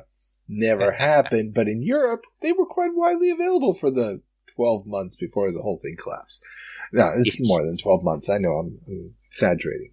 But yeah, so it's very interesting. And yeah, the enhanced games, it's literally just like sidebars. It's almost like, a Super Game Boy enhanced game on a Super Nintendo. It's the Game Boy graphics, but now with a cool border or something. But yeah, so that happened. Now, Atari showed off the 600XL and 800XL updates to its 8-bit line of home micros. Sharp introduced the MZ700, a keyboard computer follow-up to its MZ80 line, started in 1978. Texas Instruments showed off its TI-99-4A computer for the first time at the Funkmesse. So yeah, that's definitely something that was not... They planned it, but things happened. As we talked about last month, so if you missed last episode, TI is not in the business anymore. And Acorn showed off the BBC Micro. So we're seeing just all these different manufacturers are trying to get into the market. A lot of them showing off old machines for the first time. This is just how not developed the market is yet at this point. And then a couple of interesting deals. German distributor Unimex has picked up the rights to Sega's SC3000, the home computer variant of the SC1000 console. While SG1000. SG1000, sorry. They actually call it the SC. They're not calling it... you're right. Sorry, the SG. The SG1000. Yeah. My bad. You're right. Yeah, SC3000, SG1000. You're right. And while German company Norris I should say it in German, sorry. Norris Computerbetriebs GmbH, gotta love the hyphens, has secured the rights to bring the Dragon 32 to Germany. Obviously, I think we might have a story about that. Dragon is basically failing financially. We've talked about it over the last few months. as are many others. But, they're still cutting these deals. There's companies desperately trying to get a hold of some kind of platform to get into this market. The SC3000 is, as far as I can tell, not actually going to get distributed. And I thought it was also very interesting that they do not mention the SG1000. So the game console variant is not being imported by these guys. Yeah, and we have to remember that the SC3000 was actually the original product. Yeah. It's actually the 1000 that's the variant of the 3000, because when Nintendo announced its plans for the family computer, they were like, oh, we should have one of those too. And so they quickly adapted the SC3000 into the SG1000. Gotcha. That makes a lot of sense. Yeah. And Unimix, and this is a little side note on the Unimix things, because they just have the deal with Sega. Unimix previously had the rights to distribute the VCS in Germany in 1980 and 81. And will be bringing the Starpath to Germany this year. So they also have the rights to the Starpath. There is a catalog, sort of a catalog of their products that has pictures of the Sega computer in it. Again, I couldn't confirm that they actually ever release it, but they are also bringing over the Starpath. They're like, hey, why don't we have the Atari license? And there's an interview with the head of Atari Germany about, how they weren't happy with the way things were distributed, blah, blah, blah, blah, blah. Getting a little bit more detail on that would be interesting in the future, but obviously there's some shenanigans that happened here. And then now this whole thing is based on a report in a German magazine called CPU. It's a relatively short-lived computer magazine. We talked about the first issue a few months back.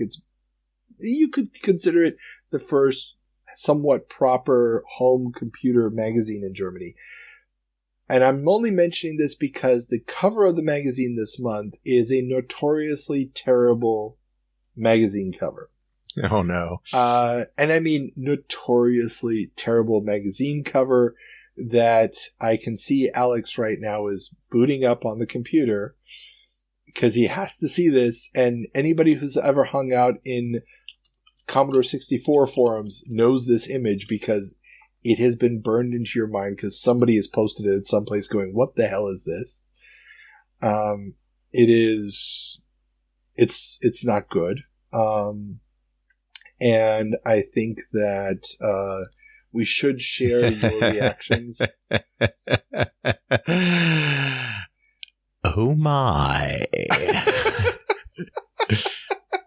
Please, Alex, for the listeners of this podcast, since it is an audio medium, please describe what you're seeing on your screen at this point. I am seeing a computer keyboard. I am seeing... No, please, let's define it properly. Is it a C64? It's a C64. Yeah. My image is a little dark that I have, but yeah, it's a C64. There is a woman seated at the computer. No, is she seated at the computer? Oh, sorry. The image is so dark. There is a woman reclining on a bed in front of the computer on a bed. She is wearing what I can only assume is a pink teddy, and she is being lovingly embraced by a gentleman with an impressive porn stash. Yes, and his arm is draped over her as he's typing on the computer keyboard. Yes. And they are both staring into the camera. And what you're not seeing in the low-res version, if you download the actual PDF for the issue, you will notice these are probably the two least attractive people you would ever want on a cover of a magazine trying to look sexy. Why they're trying to look sexy, I do not know. This is not an issue where they reviewed strip poker or something, even though that has already been advertised and is on the market.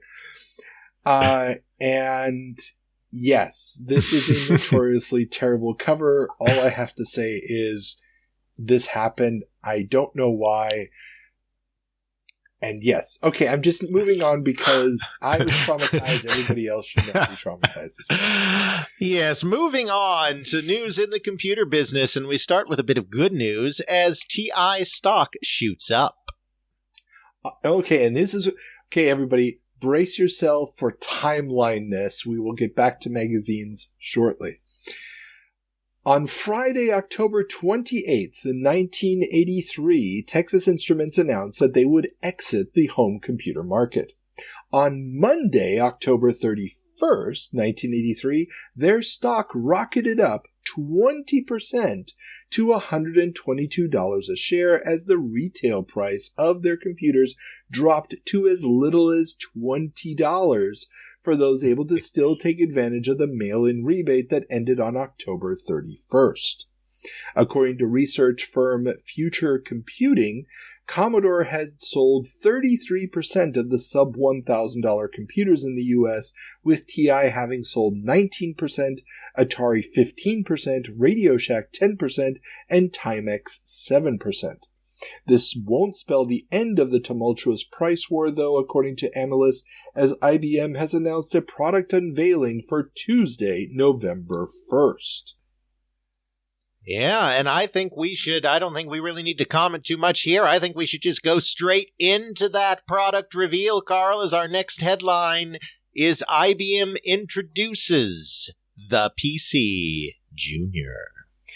Big Blue has introduced to the world its latest microcomputer offering, the PC Junior.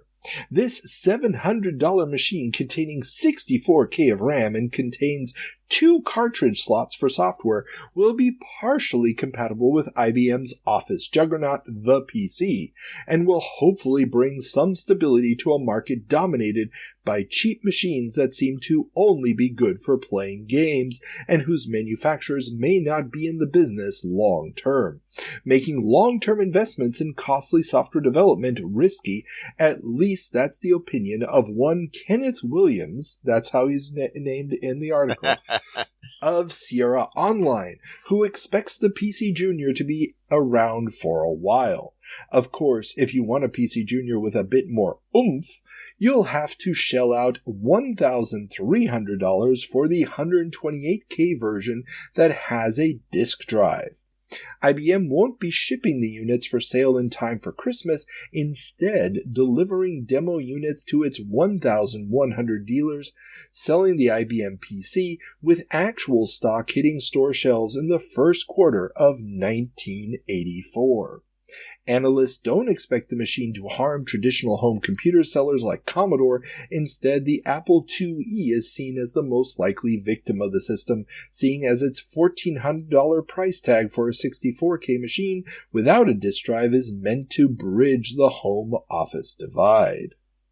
Of course, we need to point out that one Kenneth Williams of Sierra Online has basically bet what's left of his company on the success of the PC Junior, so of course he thinks it's going to be around for a while. Well, and this is the interesting part, and we have plenty more to talk about, but this is the first day, the unveiling.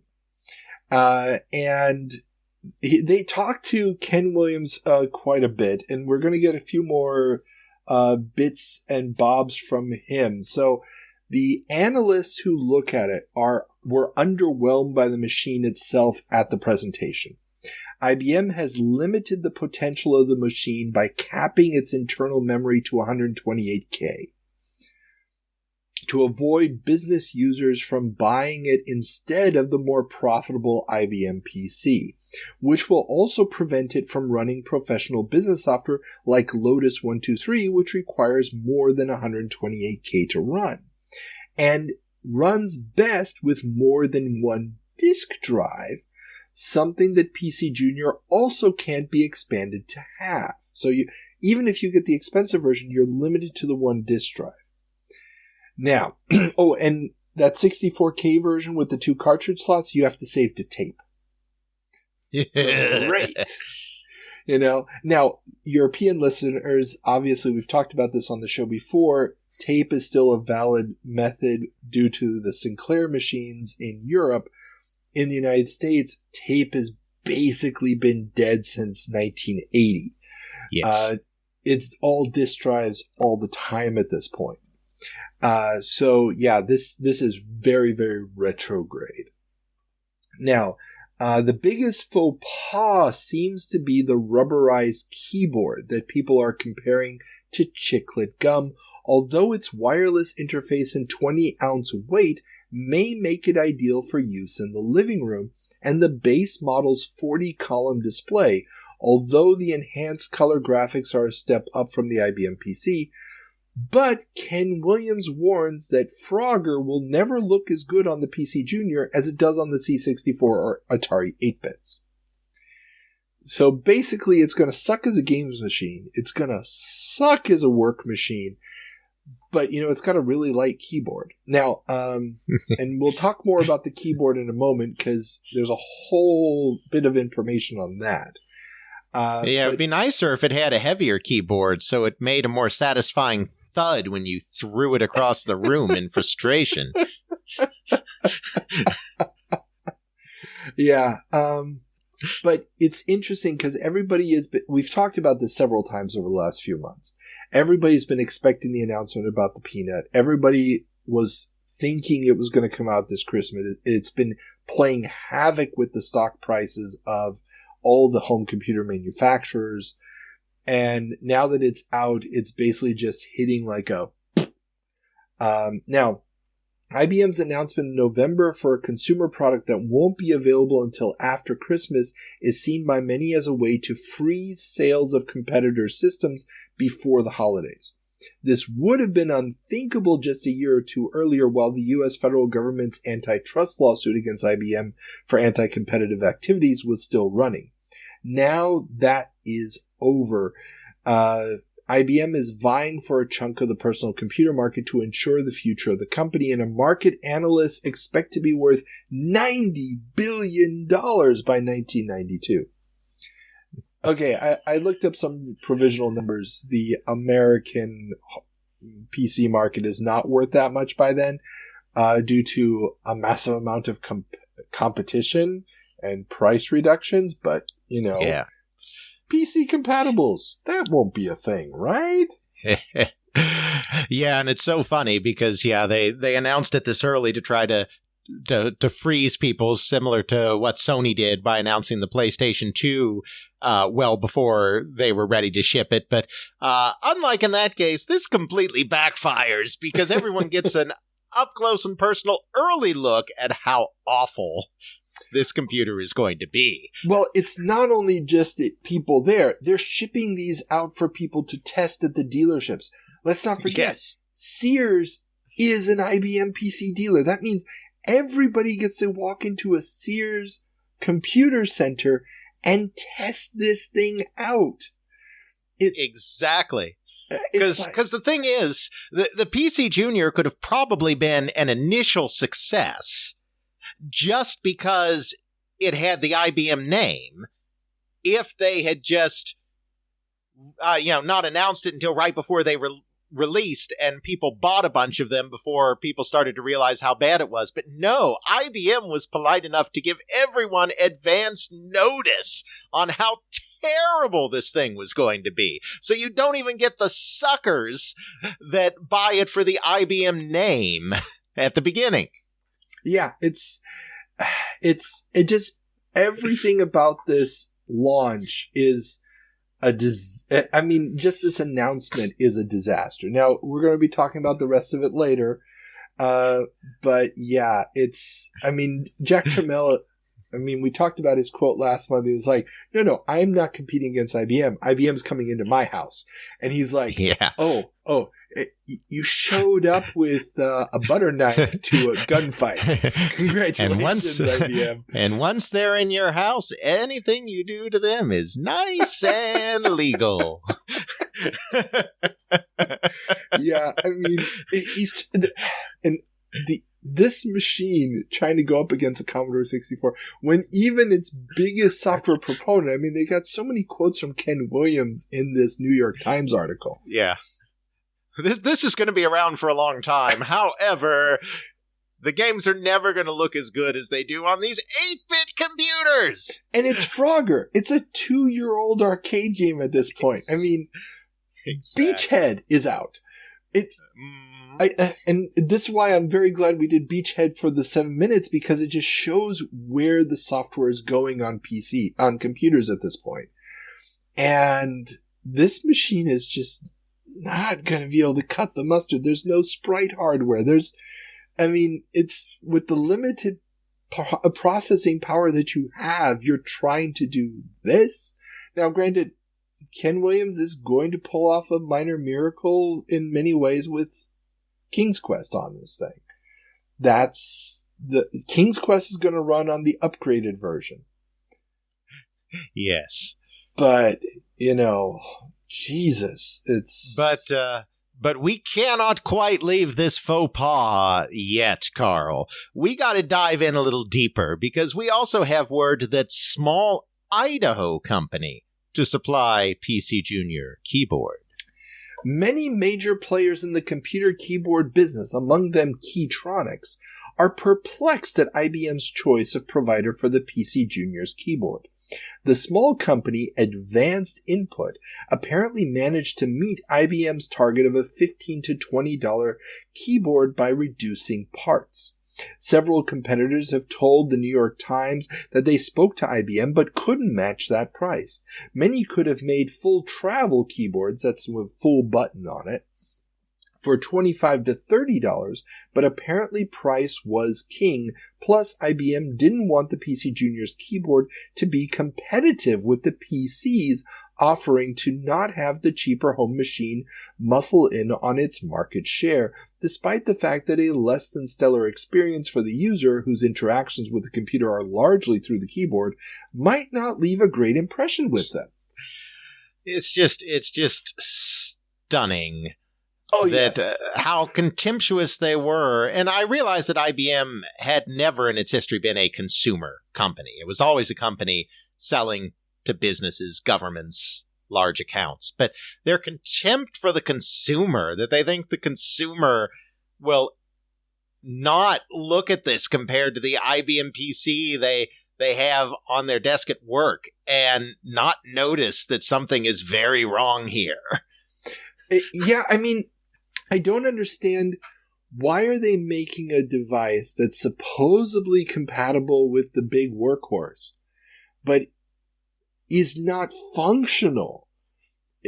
From the keyboard to the innards, none of this. Well, it's for the entire. It's for the reason that was already discussed in the last headline. This is a low margin product, and their computers they sell to businesses are high margin products, and they don't want their businesses, smaller businesses that don't need as much computer processing power, taking from their small margin business instead of their high margin business. But of course, the solution to that is maybe it's not the time to enter the home at all if you have that problem, if you can't make money on it, IBM. It's just a gigantic disaster all the way around. Yeah, I tracked down one of the founders of Advanced Input. He's still involved with a lot of investments in the same area. There's apparently, at the time, there was like this valley right between Washington State and Idaho where all the keyboard manufacturers were. And he's still active in that region as a venture capitalist. And so I've sent him a message, and I've asked if he'll allow me to interview him about this whole thing, because I'd love to find out what this process was like. That would be fascinating. A bunch of quotes from him in this New York Times article, but we knew big things were coming when IBM gave us the go and all this stuff. Obviously, that's not going to last. Spoiler alert, everybody, in case you haven't figured it out yet, the IBM PCJr is a bit of a flop. But the competition is definitely taking notice of it as Atari and Coleco hike prices. In response to the higher than expected retail price of IBM's PCJr and Texas Instruments' exit from the home computer market, both Atari and Coleco have decided to end their involvement in the race to the bottom by announcing price increases for their computer lines. Starting January 1st, 1984, the wholesale price of Atari's 600XL will jump from $140 to $180, and their more powerful 800XL will go from $240 to $280. Coleco followed Atari's announcement 5 hours later by announcing that the wholesale price of the Atom would jump in the new year by 24% to $650. Some analysts asked by the New York Times about this said that they thought this was folly, as both companies would be competing against discounted $50 TI-99/4As during the holiday season, but the companies believe that the $700 base price for the PCJr will retrain consumers to expect higher prices for these machines. Which I think they have a bit of a point. I think the arrival of the PCJr and then the Tandy 1000 after that is going to retrain consumers. And I don't know that they're really going to be competing that much with $50 TI-99/4As, because I think by this point the general consumer understands that you don't buy the computer that's not going to be supported anymore.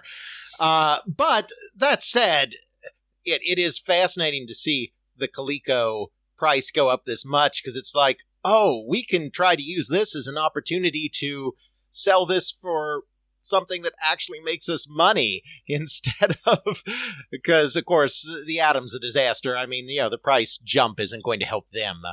Hey, no spoilers. We're about to talk about the Atom. Come on. There's so much about the Atom we haven't covered yet, because that's just days away. That's true. But the one thing that I thought was interesting in all these articles, so this is an article from the 10th of November. Obviously, we had the announcement of the IBM PC on the 1st of November. One company that has not been mentioned at all in this whole back and forth about the price increases, and that's Commodore, which, according to a study done by DataQuest, as reported by Personal Computer News in the UK, some of this we already covered. I just realized we covered some of these numbers already, but they've sold 37.9% of the sub-1,000 computers in the USA.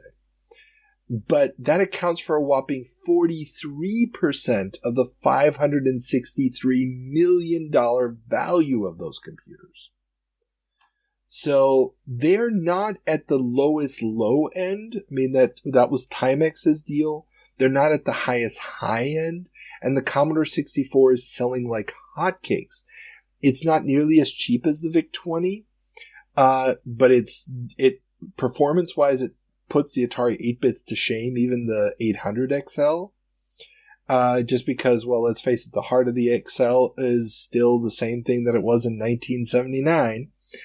And yeah, okay, I can hear you Atari fans going, yeah, but the disk drive doesn't take forever to load. Yeah, nobody cares. Yes. I agree with you. The disk drive is the Achilles heel of the system, but still. And yes, I hear you specky owners. Yes, it all looks brown. That's just because you haven't adjusted the tint on your monitor, okay? Jeez. Well, sorry, I have moving on while we still have an audience and haven't alienated all of them by insulting their personal gaming platform of choice as kids. We do see that despite these price increases, Atari backs away from home computers. Yes, the many new models of the Atari 8-bit computer line we talked about recently seem to be dying on the vine. While limited quantities of the 600XL and 800XL have hit the streets, the 1400XL and 1400XLD have been shelved, and the 1600, which would have included the 8186 chip to run MS-DOS, has also been canceled. Yeah, this is a direct result of James Morgan taking over the company. I mean, I've interviewed Mr. Morgan, and he said when he got in, he thought that Atari had gotten way too distracted by computers, that the computer stuff was getting out of control, and that they really needed to refocus themselves as a video game company again. And right or wrong, that's what we're starting to see happen here, is taking steps to really pull that back, because Morgan does not see that as a market Atari should be competing so heavily in. I can see his argument. I understand it. The only problem is they've put so many eggs in that basket at this point. I mean, the Alan Alda ads are running, and so on and so forth. And this idea of creating a chip, a computer that is both whatever your old standard was, plus it runs MS-DOS. K-Pro is talking about doing that. The company that's replaced Osborne in the portable business machines and so forth. It's obviously it's a dumb idea, but it's a bridge. I mean, a thing. But yeah, we're going to refocus on the market that no longer exists. Yay! Indeed.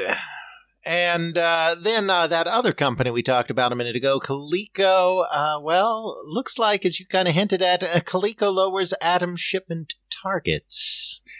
Coleco has announced that its initial estimate of 500,000 Atom computers hitting retail shelves in time for the Christmas shopping season will not be met. While they would not discourage, that's their word, estimates of 400,000 units, a spokesperson said that they won't get the original target number out until the first quarter of 1984, and that Coleco would ship more units in Q1 of 1984 than they will in Q4 of 1983. So if you're trying to do the math at home, that means that they will be doing less than 250,000 units before Christmas, and no one is sure how many less. Spoiler alert. We're going to find that out in a slightly later story. Timing is great. Because this is coming from Toy and Hobby World. This is a publication for retailers of toys primarily. But obviously it's a magazine, so there's a much bigger leeway. So this is probably news that's breaking to them in September. We're going to get more. And now the letters page in this month's Electronic Fun with Games magazine has 2 angry letters. These are the first 2 letters in the letters page. From existing ColecoVision players upset that the Atom will be carrying a $600 price tag after having hoped to buy a cheap add-on for their favorite system to turn it into a computer. The add-on is something that is, still in the ether, but, everybody's talking about the Atom itself being the $600 package. And of course, don't forget, we've already had the headline from the newspapers that the wholesale price of the Atom has already risen. Well, it hasn't risen yet. They're going to be raising it in January. Oh, no, you're right. I'm sorry.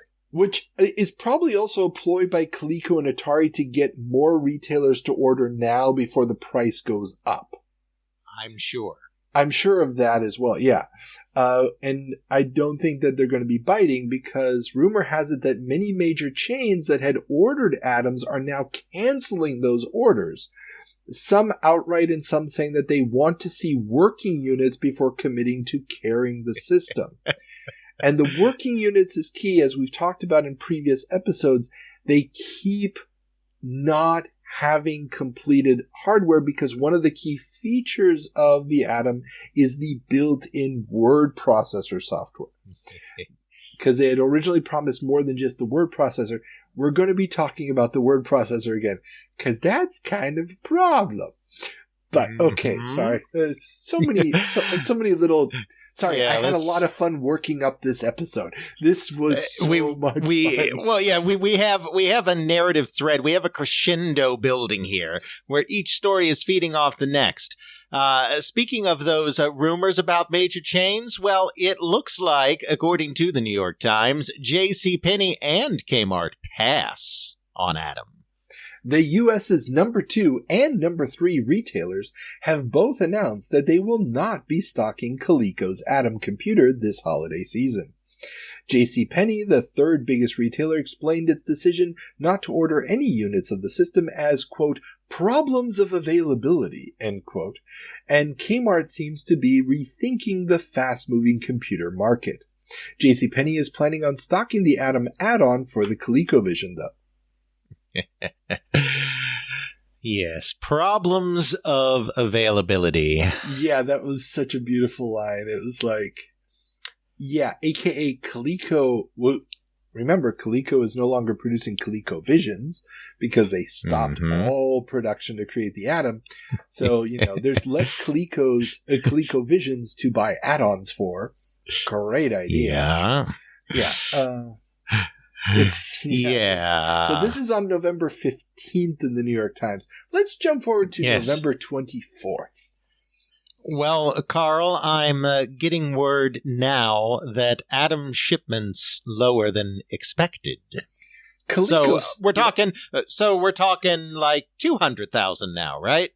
Well, Coleco's stock took a hit on November 23rd when a news report was released that Coleco may only be shipping a measly 50,000 Atoms this year. 10% of their initially promised stock for those of you keeping score at home. Oh, and remember, the ColecoVision was the last console anybody actually still wanted to buy. There's no new ones coming to the shelves this Christmas. Yay! And now let's jump forward another 5 days to November 29th. And now it is time finally for an Atom review. On November 29th, the New York Times published a review of the Atom. Reviewer Eric Sandberg-Dement was happy with the ease of setup, but the lack of memory means that printing takes forever, and nothing else can be done on the machine while the computer is calculating the next line to be printed. The keyboard is also too stiff for an accomplished typist, and the lack of software, a built-in word processor, BASIC, and some game packs means that there isn't much to do. He concludes his review by saying that the future software release for the system will determine if it's the Volkswagen of home computers or the Edsel. Now, and here I really have to go into something because there's several other reviews of the machine in other publications that I read. And one of the problems here is this. So the printer that comes with the Atom, and we've talked about the Atom before, but just quick review, the Atom was supposed to be the complete package. So you bought one giant box. If you're looking at this on YouTube, in my artwork, there's a picture of the box. And it included the keyboard, the computer, and a printer. And the keyboard also had a ColecoVision controller built into it for the games. And the power supply was in the printer. So if your printer died, the whole damn thing didn't work. Great design. And it was a daisy wheel printer. For those too young to remember, daisy wheels were these half circles with all the different letters and symbols basically protruding from them, and it would basically print. So it gave you a really clean quality print. Now, the problem with this is, of course, number one, you're not doing any graphics unless you're doing ASCII. Number two, this thing's got to spin a lot, and apparently just looking at it, everybody's like, this doesn't look like it's going to last a whole year before it breaks down. And finally, the daisy wheel printer could do 80 columns, which was standard for a typewriter. The problem is that the word processor shipped with the Atom couldn't do 80 columns. I believe it only did 36. Yeah. Now, they promised that there was going to be an updated word processor coming that was going to be able to do it, but the one that's built into the damn box won't have that. So, yeah, this is slightly problematic for several reasons. Yeah, ever so slightly, but it's this was the other thing in the New York Times review. Before I forget it, he says that parents will probably want to buy headphones because the printer is so loud. Yes. Sorry. Slow and loud. Yay. But we've been very hard on Coleco today. We've been giving them a lot of doom and gloom. So we owe it to them to end on a little bit of a high note. And so we will also report that Cabbage Patch Doll Mania ensues. This is from the same edition as the review, the 29th of November. Some parents are paying up to $50, double the normal asking price, for Coleco's adoptable dolls, when they can be found and buyers are able to fight their way through the crazed crowds fighting to get their hands on the plastic rascals. And we are not, in this case, using the terms fight and fighting metaphorically, ladies and gentlemen. No. We are talking about broken bones, hospital visits, blood on the store floor. If you have never seen video footage of Cabbage Patch Doll riots as people try to get them from the stores, how they wait for hours and hours to buy probably the ugliest doll you've ever seen. Just Google it. Trust me, there's tons of great old newspaper, a local news reports about this. It's gone freaking insane. Yeah, this was really the first toy craze that was like this. I mean, obviously there had been other toy crazes at other holidays and whatnot, but this is the first time where that I'm aware of. I mean, I'm not a toy historian, but I still feel fairly confident in saying this. This is the first time where something had been hyped so much and had been marketed so much that parents, and was in such short supply, that parents were fighting each other to get one. You know, this is truly unprecedented. It shocked everybody. I mean, this was just shocking. Yeah, this is basically the birth of that meme. The idea of, trying to find that one toy that everybody wants. I mean, the Schwarzenegger movie, what was it called? Jingle All the Way? Jingle All the Way. Yeah. I mean, that is basically just a reinvention of this episode. Of this moment in time. And I remember it as a kid. I'm just like, what the hell is going on? And yeah, it was insane. It was crazy. It was weird. And it's going to save Coleco's bacon for a hot minute here. It sure is. Well, I think we should probably then check in on the other video game console maker that is also dabbling in cheap computers. How are things going over at Mattel? Aquarius discontinued. No. This is discounted. They haven't discontinued it yet. Sorry. Oh. Freudian slip. Aquarius discounted. A November 27th ad in the New York Times from a company called Oddlot is selling a complete Aquarius package with printer, tape drive, memory expansion, application software, and 2 games, original retail price $738, for just $199.99. A barebones Aquarius with 4 games will cost you just $79.99.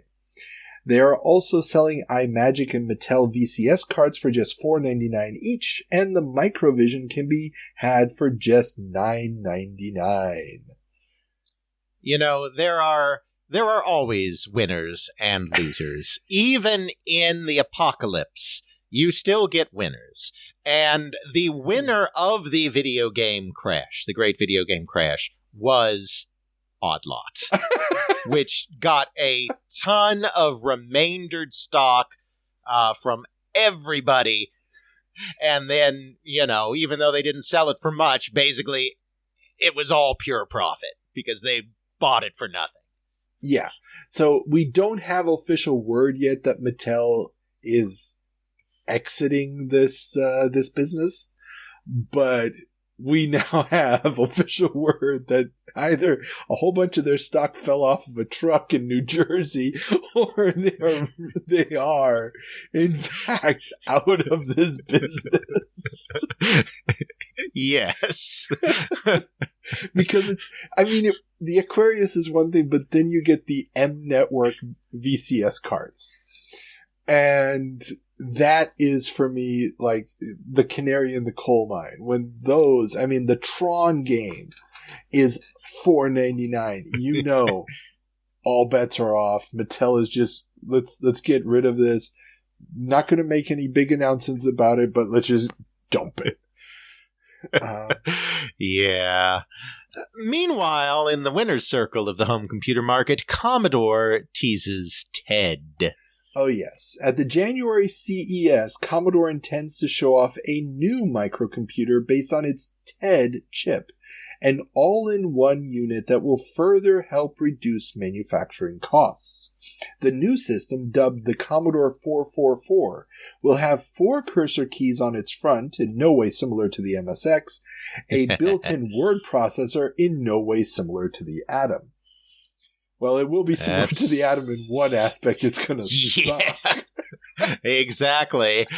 But this is the Jack mentality. It's like, they did this, they did that. Do me the same cheaper. And this is what I was talking about with the influence of the MSX. This is obviously going to be the Commodore Plus 4. The cheap business computer. We should also mention Sir Clive has been hinting for a while now that he's going to be announcing a cheap business computer of his own very soon. So Jack is basically hitting out at 3 targets at once with this one. He's going after the built-in software of the Atom. He's going after the form factor and look of the MSX. He's going after Sir Clive with his cheap business computer. And he's using MOS Technology's ability to make their own chips to reduce the costs even further. So nobody is going to be able to compete with him on price. And once we do get to the Plus 4, we will talk about all the reasons why the Plus 4 was a terrible failure. And on top of all of that, Carl, you'll be able to play all of your Commodore 64 software on it, right? Yeah, about that. The TED is not the SID. No. It's a much faster processor, as long as you don't have to bank switch any of that memory. Minor technicality. Now, in its defense, had people actually tried to develop for it, there's so much good Plus 4 software in the indie scene today. The TED had unbelievable potential. It's just nobody's going to bother spending the time learning how to deal with it. Sadly. No. But oh well. Now we turn our attention to the actual future of cheap home computers as Comdex to be swamped by PC clones. Everyone and their uncle will be showing off MS-DOS compatible hardware at Comdex at the end of November. Many of the offerings are portable, more are desktop machines, most either beating Big Blue on price or on performance or both. The tricky question of compatibility is still lingering, though, as many a buyer will be putting a lot of trust in promises of compatibility. All I can say is just wait until they learn that those promises of compatibility are true. Then it is all over for IBM. All these initial birthing hiccups of, this program won't run if you're doing this process, blah, blah, blah. Those are being ironed out. It's not going to be long, and then suddenly it's like, wait, the PCJr is not compatible, but... So what if, just hypothetically, we took all of the advanced multimedia features of a PCJr and then put them into a fully compatible real IBM PC? With an actual keyboard? Yeah, I'm just going to throw that out there. It's in no way related to our next headline, which is Tandy to enter PC-compatible markets. Radio Shack parent company Tandy has announced that they will be showing off their first entry into the PC-compatible market at the upcoming Comdex in Las Vegas. While their retail muscle is unparalleled, many industry observers are doubtful that Tandy will be able to compete in this high-end market and be able to steal market share away from Big Blue or the other clone makers. This is coming on November 30th on the New York Times. So, I mean, in the span of a month, suddenly we have everybody shifting gears and realizing, IBM is no longer the competition. Exactly. And, the analysts had a point on Tandy's entry into the market that there's no way that Tandy would be able to compete with big players for those business users of the PC. But what the analysts fail to realize is that Tandy, unlike IBM, saw the real path forward to bringing the PC into the home. Yeah. And those 1,100 dealerships that IBM has, well, Radio Shack's got that many stores. And so and they have the knowledgeable people on site working in those stores. It's going to be, if you've watched Young Sheldon, that moment of walking into the Radio Shack and there's a Tandy 1000 just waiting for you. This is going to be fun. Of course, this is really just another sign that the confusion in the market and all of these different companies having different incompatible systems is soon to be a thing of the past. And another sign that this is definitely a trend that we are seeing here is that HP moves to reduce OS options. Well, before I get to this, I will remind you that I had an Amiga until 1996. So when you say that it's soon not to be a thing, unfortunately in the not in my world, but in the United States of America. I just needed to remind you that you're dealing with who you're dealing with here. So, okay. Fair enough. Okay. Hewlett-Packard has announced plans to reduce the number of operating systems it offers on its microcomputers. Going forward, MS-DOS and HPX, the company's own version of Unix, will be the only two options it will offer. And really, we're getting very close to the point that for non-Mac users, not that the Mac's out in 83 yet, but just looking forward in history, that with non-Mac users, it is basically going to be the choice of a Microsoft operating system or something based on Unix, even to this day. Yeah. I mean, and let's face it, it only makes sense. The moment you have incompatibility, you are basically limiting your options for software. That's it. And the whole reason you buy the computer is not so you can write your own code. It's so that you can use software. But yeah, so this is huge that they're cutting out on this. I mean, we've talked about the 150, both in the Department of Corrections today and last episode. And Hewlett-Packard will turn that line of computers into MS-DOS full compatible clones within the next, I believe, 18 months. So, yeah, this is the beginning of HP being a clone maker, a standard clone maker. Yep, we're seeing HP do it. We're seeing Tandy do it. There's a realization by 1983 that the PC is the standard that everyone's going to rally around. And obviously, the war is not over yet. There will be other computers launched, cough, Amiga, cough, cough. But the big players are already, even at this early date, just over 2 years after the launch of the PC, realizing which way the wind is blowing. Exactly. And, I mean, the PC, though, still has some faults, but maybe there's something coming to fix that. Well, yes, because, of course, we do have to remember that the part of the PC success is that it is so moddable and so expandable. And just as the computer makers are taking advantage of this, so are the computer peripheral makers. For instance, Reflex launches Hercules. A new graphic card for the IBM PC, the Hercules, promises to offer both text and graphics on a single monochrome monitor. This innovation will allow more flexibility, especially when displaying graphics in Lotus 123, which is only possible with IBM's CGA card.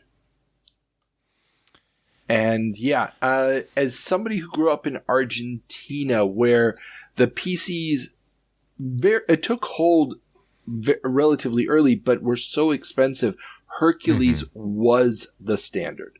I mean, going into the late 80s, even the early 90s, Hercules was the standard. That's what you chose. Obviously, you didn't have a card made by Reflex. You had a compatible card. But for so many people, this was the only way for them to be able to afford that PC without having to downgrade to a Commodore 64. Very interesting. So this becomes hugely important for low-end PC users. I mean, in the States, you didn't really feel it. The Tandys had the Tandy graphics, but for a lot of places, this is the way to use graphics. I learned how to program in my school in Germany. We had Hercules graphics cards. I mean, compatibles. And that's where I learned how to do Turbo Pascal. And I'm drawing, graph lines and stuff to do graphics in games by basically using this graphic mode. Yeah, no, that's fascinating. And really, I mean, this does, again, tie into the Tandy story that we did just a couple items up. There are companies now that are realizing, okay, IBM has conquered the office space. Now we really can conquer the home. IBM itself realizes this, but they don't want to conquer it in a way that cannibalizes their core business market, hence the disaster of the PCJr. But the third-party companies, whether they are clone makers or peripheral makers, don't have any such loyalty to IBM's business market. And so they're going to take the ball that IBM dropped with Peanut and run with it. Well, and there's another weird development, and I didn't really have a story to bind it to, but there's several articles this month talking about it, how hard drives are now becoming the distinguishing factor. So Compaq has just launched their first version of their PC compatible with a built-in hard drive. IBM is slowly starting to standardize hard drives in the XT line. So the initial XTs don't launch with them. And for everybody following at home, XT was not the first version of the IBM PC. Right. So the hard drive could have been that distinguishing factor between the home model and the high-end model instead of, dumbing it down to the point where it's not useful. I mean, if you had just made a machine for the home that could run Lotus 123 but didn't have the hard drive, meaning, you can bring your work home, maybe make some small changes, but you're not going to be doing the big thing. That could have been a distinction, but, obviously everything is moving so fast and the Peanut was in development for so long, the hard drive probably wasn't even a concept that they were worried about at the time they started or they laid out the design plans for it. That's probably true. And of course, that's another advantage that the clone makers have all along here. And you talk about Compaq introducing their first model with a hard drive. Of course, Compaq is going to, within the next few years, become a real technology leader, vaulting over IBM, because one advantage that the clone makers have in this period when IBM is losing ground, but is still the dominant company in terms of PC market share, is that they can wait to see what IBM's doing, and then they can be reactive and they can leapfrog them. IBM gets stuck in its development cycle, and then a company like a Tandy or like a Compaq can move in and see how the market has changed since IBM locked in and do something faster than the big corporation there to get to market first with something more advanced. Imagine that. stealing is easy. Wow, who would have thought? It's kind of like the argument you can make with people who are like, but an AI is just doing what people do by learning from others. No, they're not. Okay, sorry. Uh-oh, we got political again. Oh, screw political. Freaking sorry. I'm just really hoping all the billions that have gone into AI companies right now all gets taken back by artists. It's never going to happen, especially not with the current Supreme Court. But it would be awesome if it did. Sorry. Okay. No, you're good. You're good. But of course, you're good. But of course, all of these exciting advances in PCs and PC peripherals means that it won't necessarily be an easy road for some of its bigger competitors, which is most likely why Apple outlook flat. Apple CEO John Sculley announced that he does not expect Apple earnings to improve over the next 12 months. The last fiscal quarter ending September 30th saw the company with only 8 cents a share earnings, down from a year earlier when it earned 32 cents a share, and much lower than the 40 cents a share it earned in the previous 2 quarters of 1983. Apple has not introduced any new products in 1983, and the company seems to be betting much on its new 68,000 processor-based Macintosh machine, which Sculley sees as the foundation for the company's 32-bit future. And funny aside here, every magazine seems to be misspelling Macintosh at this point. Some versions have a K in it, some versions have an A in it, some versions don't. It's just all over the place. Yes, it is. It is a bit of an obscure apple, by which I mean the fruit, which is what it's named after. It's actually named after an apple, but it's not a Golden Delicious or a Fuji or a Granny Smith that everyone is familiar with from their supermarket. So nobody really has any idea. I think that's the case. Of course, Apple completely botched its attempts to get into the business market to compete with IBM on that frontier. The Apple III was an abject failure. The Lisa, even though it's still relatively new, it's already very clear it's going to be an abject failure. And they're kind of left in a weird place because they never really got into the home market. I mean, the Apple IIe will kind of get them there in the end a little bit, but of course, as an obsolete technology. The business stuff didn't really work. So the hope is that the Macintosh can get kind of that mid-level that either more affluent amateur user or the small business user that doesn't necessarily need that everything a PC offers. That's kind of the last place they kind of have left to stake something out at this point, because they kind of missed the boat on both the high end and the low end. Yeah. And obviously what we talked about over the last year, their complete dismissal of going into mainstream stores has also limited their ability to just get product into people's hands at this point. And having to then do it through advertising is going to be extremely expensive. This is not looking great. But, hey, it's Apple. I'm sure that they'll figure something out.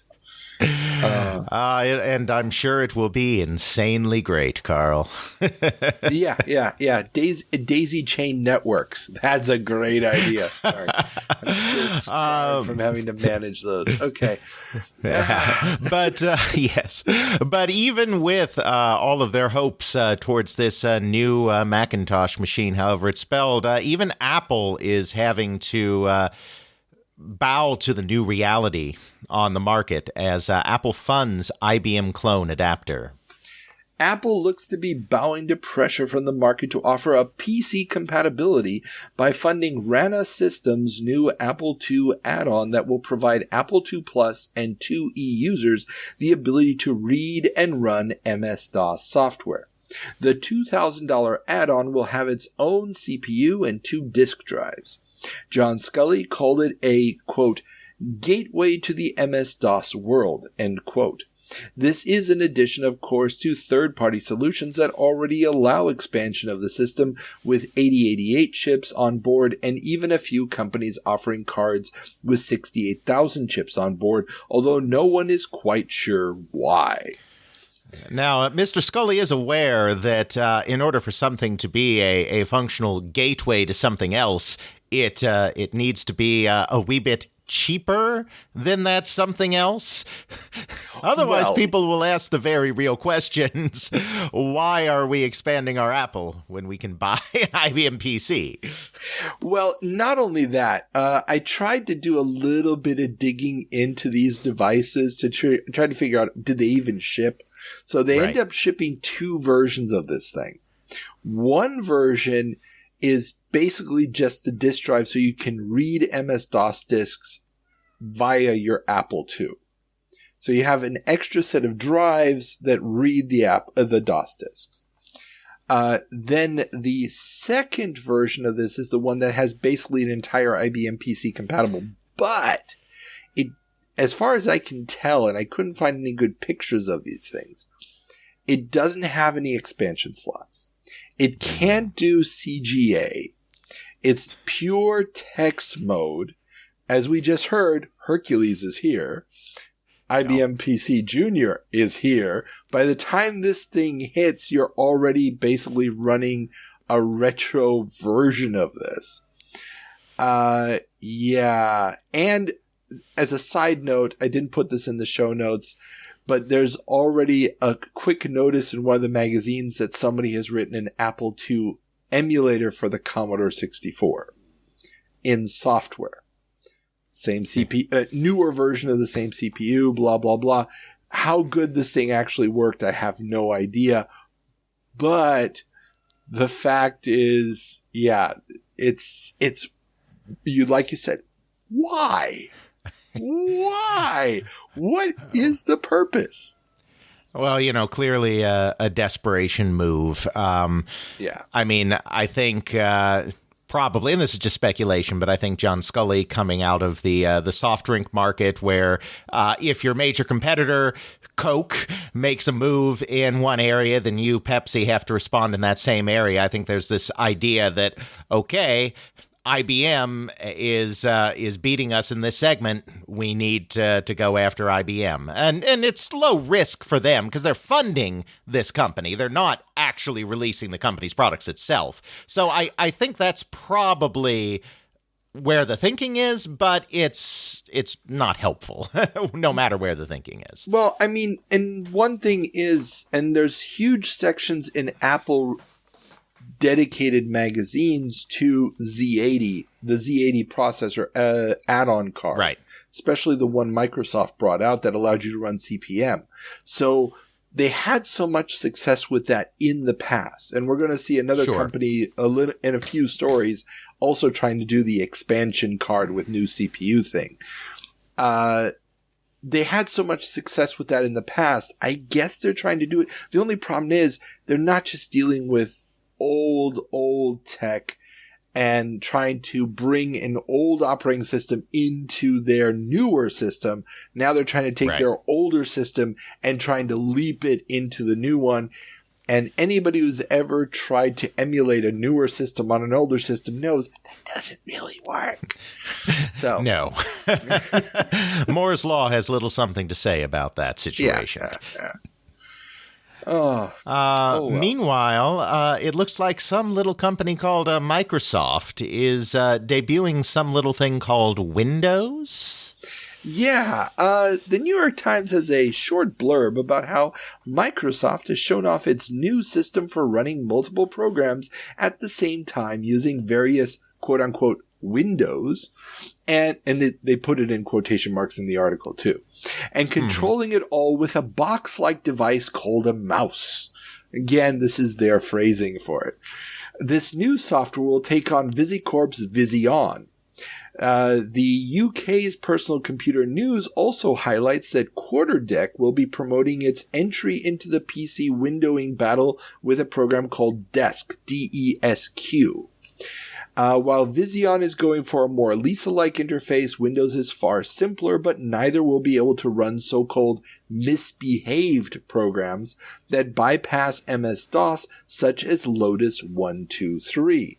Microsoft may have the edge, though, as those that want to develop Vision applications will need a DEC VAX Mini computer, and those that want to develop for Windows will only need a PC.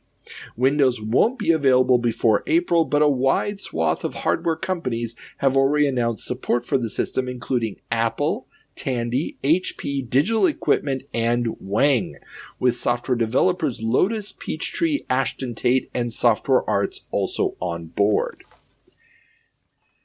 So, again, it's just a tiny little blurb. I almost missed it.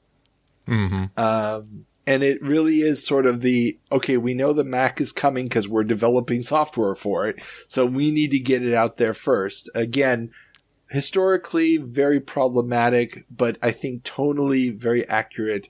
The movie Pirates of Silicon Valley dramatizes this moment of, well, we're on the market first.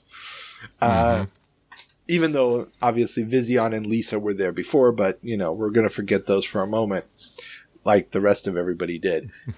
Sure. Well, and, of course, at this point, you can't even call Windows an operating system at this point. Yeah. It's really a graphical shell for MS-DOS. Yeah.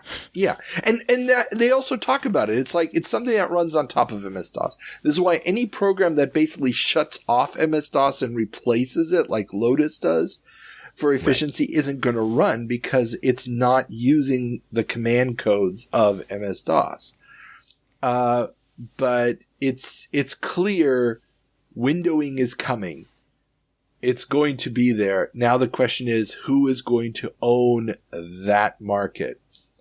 I don't know. Maybe the company that makes the underlying operating system might have an inherent advantage in all of this.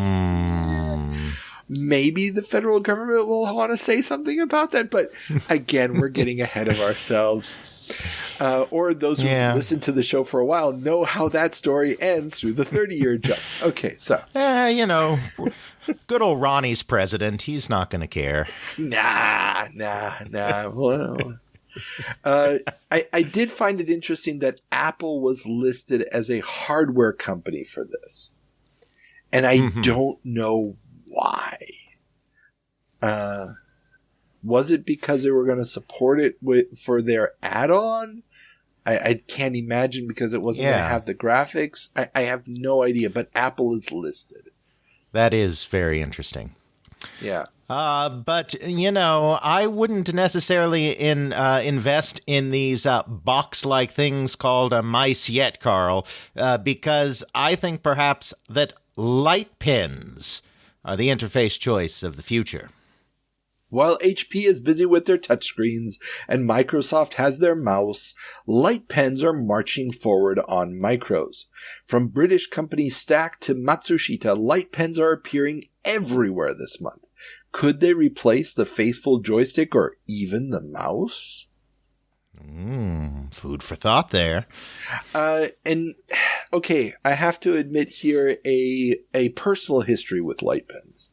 So, there was, I can't remember the name of it. I could probably find it there. When I was a kid, probably 83, 84, there were these interstitial short little cartoons that would pop up on one of the channels Saturday mornings, and they would talk about different computer issues.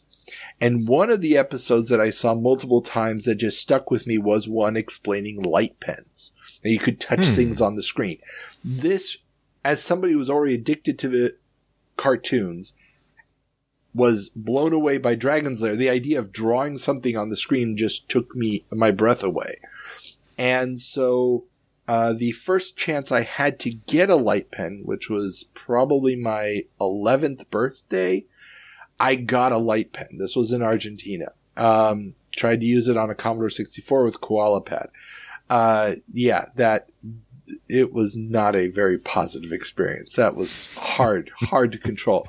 But the entire idea that, we talked about this last month, that the idea of touching stuff on the screen all day long is probably not going to work. The mouse is not just quite there yet. The light pen just seemed like a pretty good, quick, simple solution. I mean, you plug it into the joystick port. But and it was mature technology at this point because it had been in use since the 50s. Yeah, exactly. And you still had computers that were using television screens or monitors with a raster screen. It's really just a timing issue of when you hit the buttons and whatnot. I mean, it just makes sense that would be a good way to do it. It's just you can't really hold your hand up to a CRT all day long. It's not a viable solution. But it's very funny because there's so many articles this month, and basically every publication, it seemed, had at least one review or one thing mentioning light pens. It's just, it deserved its moment to be mentioned. Everybody's going for it. But I mean, the larger message here is that, clearly there's an understanding that keyboard and joystick interfaces alone are not great, that in order to really get the general public comfortable with computers to make it a true mass market item, we need some kind of better, more intuitive interface. And so obviously light pen is not the one that actually ends up being better or more intuitive, but it's part of this general trend towards we have to do something better than a blinking cursor and a keyboard. Yeah, we need to be able to touch stuff on the screen, and the graphical user interface is basically that. It's how do I move the cursor? How do I tell the computer that thing I'm looking at on the screen is the thing I want to open or I want to activate? And exactly. So it's all these little baby steps that are slowly going to get us to the wonderful world we have today. Absolutely. Now turning our attention to hardware across the pond, it seems New Brain to return from the dead.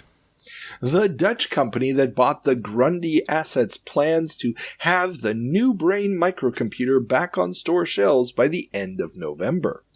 Don't worry, says Alan Mann, owner of Brainwave Software, the new UK distributor for the computers. Not only are cheap MS-DOS clones not something he is worried about, but anyone who wants a New Brain will be able to get one, as there are 1,000 units just waiting in a warehouse ready to go. I love how he kind of admitted to the limitations of his own market right there in his marketing. Don't worry, guys, we have 1,000. There aren't going to be 1,000 people that want one of these, so you're going to be fine. And that was the thing. I mean, so the New Brain was kind of being sold as a cheap business computer. It's obviously going nowhere. It's garbage. It's done. But the fact that they're basically just trying to get rid of the old stock. Yes, exactly. And I got to the end of the article. He's like, "We have 1,000 of them." I was like, "Wait, what? 1,000? That's it. Yep. Won't be any shortages here. That will satisfy the entire public demand and then some. Yeah, for our highly desirable computer." So, unfortunately, not everybody is blessed, however, with having all of the inventory they could possibly need. As electron deliveries fall short. It's almost like you went to law school. Okay. Straight face. UK computer maker Acorn has failed to meet demand for their new low-cost Electron computer. The company has stated that it has 160,000 orders for the machine, but is just now up to manufacturing 25,000 machines a month and is trying to find third parties to manufacture machines through, but none of them will be up and running in time for Christmas. Acorn attributes the scarcity to a problem getting a hold of certain chips, but wouldn't specify which ones. If you've ever wondered what a moment passing looks like, this is it. Yeah, I mean, what you said earlier about how the IBM PCJr could have been sold to a bunch of idiots based solely on the name That Christmas before they realized they were buying a pig in a poke. Yep. The same thing is happening here. Acorn has the name recognition because of the BBC Micro. The idea of bringing home a cheap BBC Micro instead of that weird little black box with 1,000 things hanging off of it, to keeping it on life support, seems like a great concept. But as we've seen over the last few months, they just cannot get their act together. They cannot get this machine out. And they are going to be stuck in the new year with so many of these machines coming off production lines that they just don't know what to do with. Absolutely. Again, the movie Micro Men, the scene where he walks into the warehouse and is just Acorn electrons everywhere. Yeah. Absolutely. And that is not the only problem, unfortunately, facing the company, as Acorn also experiences second processor sticker shock. We talked earlier this year about Acorn's long-awaited add-on board for the BBC Micro that would give the machine additional processors. These were promised before the launch of the system and are seen by many as a key component for giving the system the extra power that developers, businesses, and educators need. Acorn has again updated the release dates, with the 6502 version scheduled for spring of 1984 and the Z80 board for 4 to 5 months later. The shocking part of the announcement is the price, though, with the 6502 board with 64K of RAM set to cost £300 to £400 and the Z80 board to cost £800 to £900. Yeah. Now, just to put this into context, remember everybody, the BBC Micro was licensed by the BBC as an educational machine. So the idea of these add-on boards was basically to make the machine like the universal programming tool. So you'll be able to run almost anything off of it. Oh, you want to teach CPM or you want to teach, a Z80 process? Fine, just pop in the board and this machine will take it from there. And, these add-on boards, it's really, again, this is where Jack has MOS Technology making their own chips. These guys have to buy them on the open market. The Japanese are manufacturing machines like gangbusters, so they're eating up a huge chunk of the world's production. The United States is eating up a huge chunk of the world's production. England is just too small to compete with that at this point. Absolutely. And, the moment for these kind of add-on boards has kind of passed. I mean, it was one thing to just stick a Z80 in an Apple II so that it could run CPM.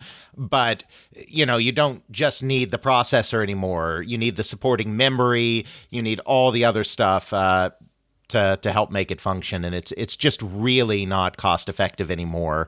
It's a market whose time has passed, in addition to the specific problems Acorn faces in the UK market.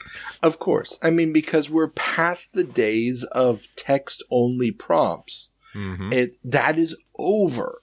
We need graphics. Well, now you need a graphics chip. You need all of these other components. And unfortunately, none of them are strong enough to do what our cell phones do nowadays, where like, oh, what resolution you need? We don't care.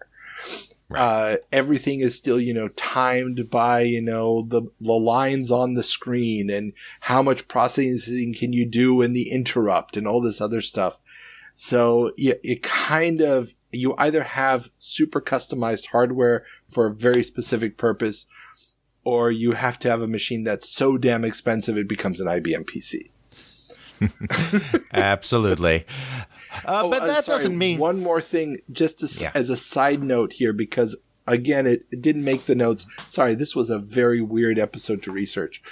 Clive Sinclair has been making the rounds, telling anybody who will listen that he plans on once again trying to reopen the bidding process for the BBC licensure, which is coming up for renewal in 84, because he's still ticked off that he didn't win the contract last time, and he's pointing out every mistake the Acorn has made so far as an argument for why he should get the license for the next BBC Micro going forward.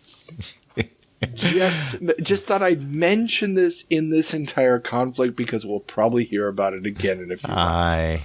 I imagine so. Yeah. Meanwhile, on the hardware side, we end with a bit of a strange note here as Dynasty Computer Corporation wants to sell you a computer in your home. The Dynasty Computer Corporation of Dallas, Texas, is sending out its salesmen to homes around the USA to sell their machine, the Smart Alec, ALEC, Jr., through in-home demonstrations. Who needs those Glengarry Glen Ross leads when you can offer people a 4K machine complete with a 16K memory expansion for free as long as they buy at least 25 software packages for just $390? The system is really just an Exidy Sorcerer 2 that's been discontinued for years, the rights to which Dynasty purchased in 1980 when Exidy got out of the home micro biz. Yeah. Apparently some of these machines didn't even get rebadged. They still say Sorcerer on them. So there's like I said, kind of went down a little miniature rabbit hole on this one. This company this company and derivatives of this company were involved in all sorts of weird shenanigans, but I couldn't help but include them because, this is just weird. And it showed up as a story in Electronic Games, not Electronic Games, the magazine, but Electronic Games Hotline, which was the newsletter they were putting out. And so they don't sell it as a warning, but it clearly read like a warning. Oh, dear. Yeah. Computers are for closers, Carl. I really got to rewatch that movie. That is so great. Alec Baldwin pulling out the brass balls. Yes. That scene was written specifically for the movie. It was not in the original play because he wanted to give Alec Baldwin a big monologue. Yeah, it's so good. It's so good. Okay. Absolutely. Moving on then to computer software, we start with Broderbund announces partnership with that leading company, TI. Okay, and again, this is where the crossover between what's in the magazines and the newspapers doesn't always coincide. So Broderbund is proud to announce, according to the Video Game Update newsletter, that they will be releasing games for the TI-99 4A. After cutting a deal with Texas Instruments, the first titles will be Choplifter and David's Midnight Magic. This comes as their first C64 game, a port of David's Midnight Magic, hits the market. Well, the interesting thing is, comparing Broderbund and Online Systems / Sierra is kind of a there but for the grace of God go I kind of moment, because Broderbund, just like Sierra, took VC funding. They took VC funding with the intent of getting into the cartridge market, which, as we always say, is not just like consoles, but is also the cheap home computers. They have cartridge slots. but they didn't get far enough along as quickly as Sierra did. So yeah, this partnership is lame now, but it would have been even lamer if they had announced this partnership 6 months ago, because then they'd have been caught up in the collapse. Yeah. This would have been deadly for them. Obviously, Sierra got caught up in the VIC-20 collapse, so just as C64 is really taking off. And that's the thing. This month, again, it's no single story, but this month, there's a buttload. The C64 has been on the market for a little over a year at this point, but right now is when all the software is arriving. And it's arriving in waves and waves of software.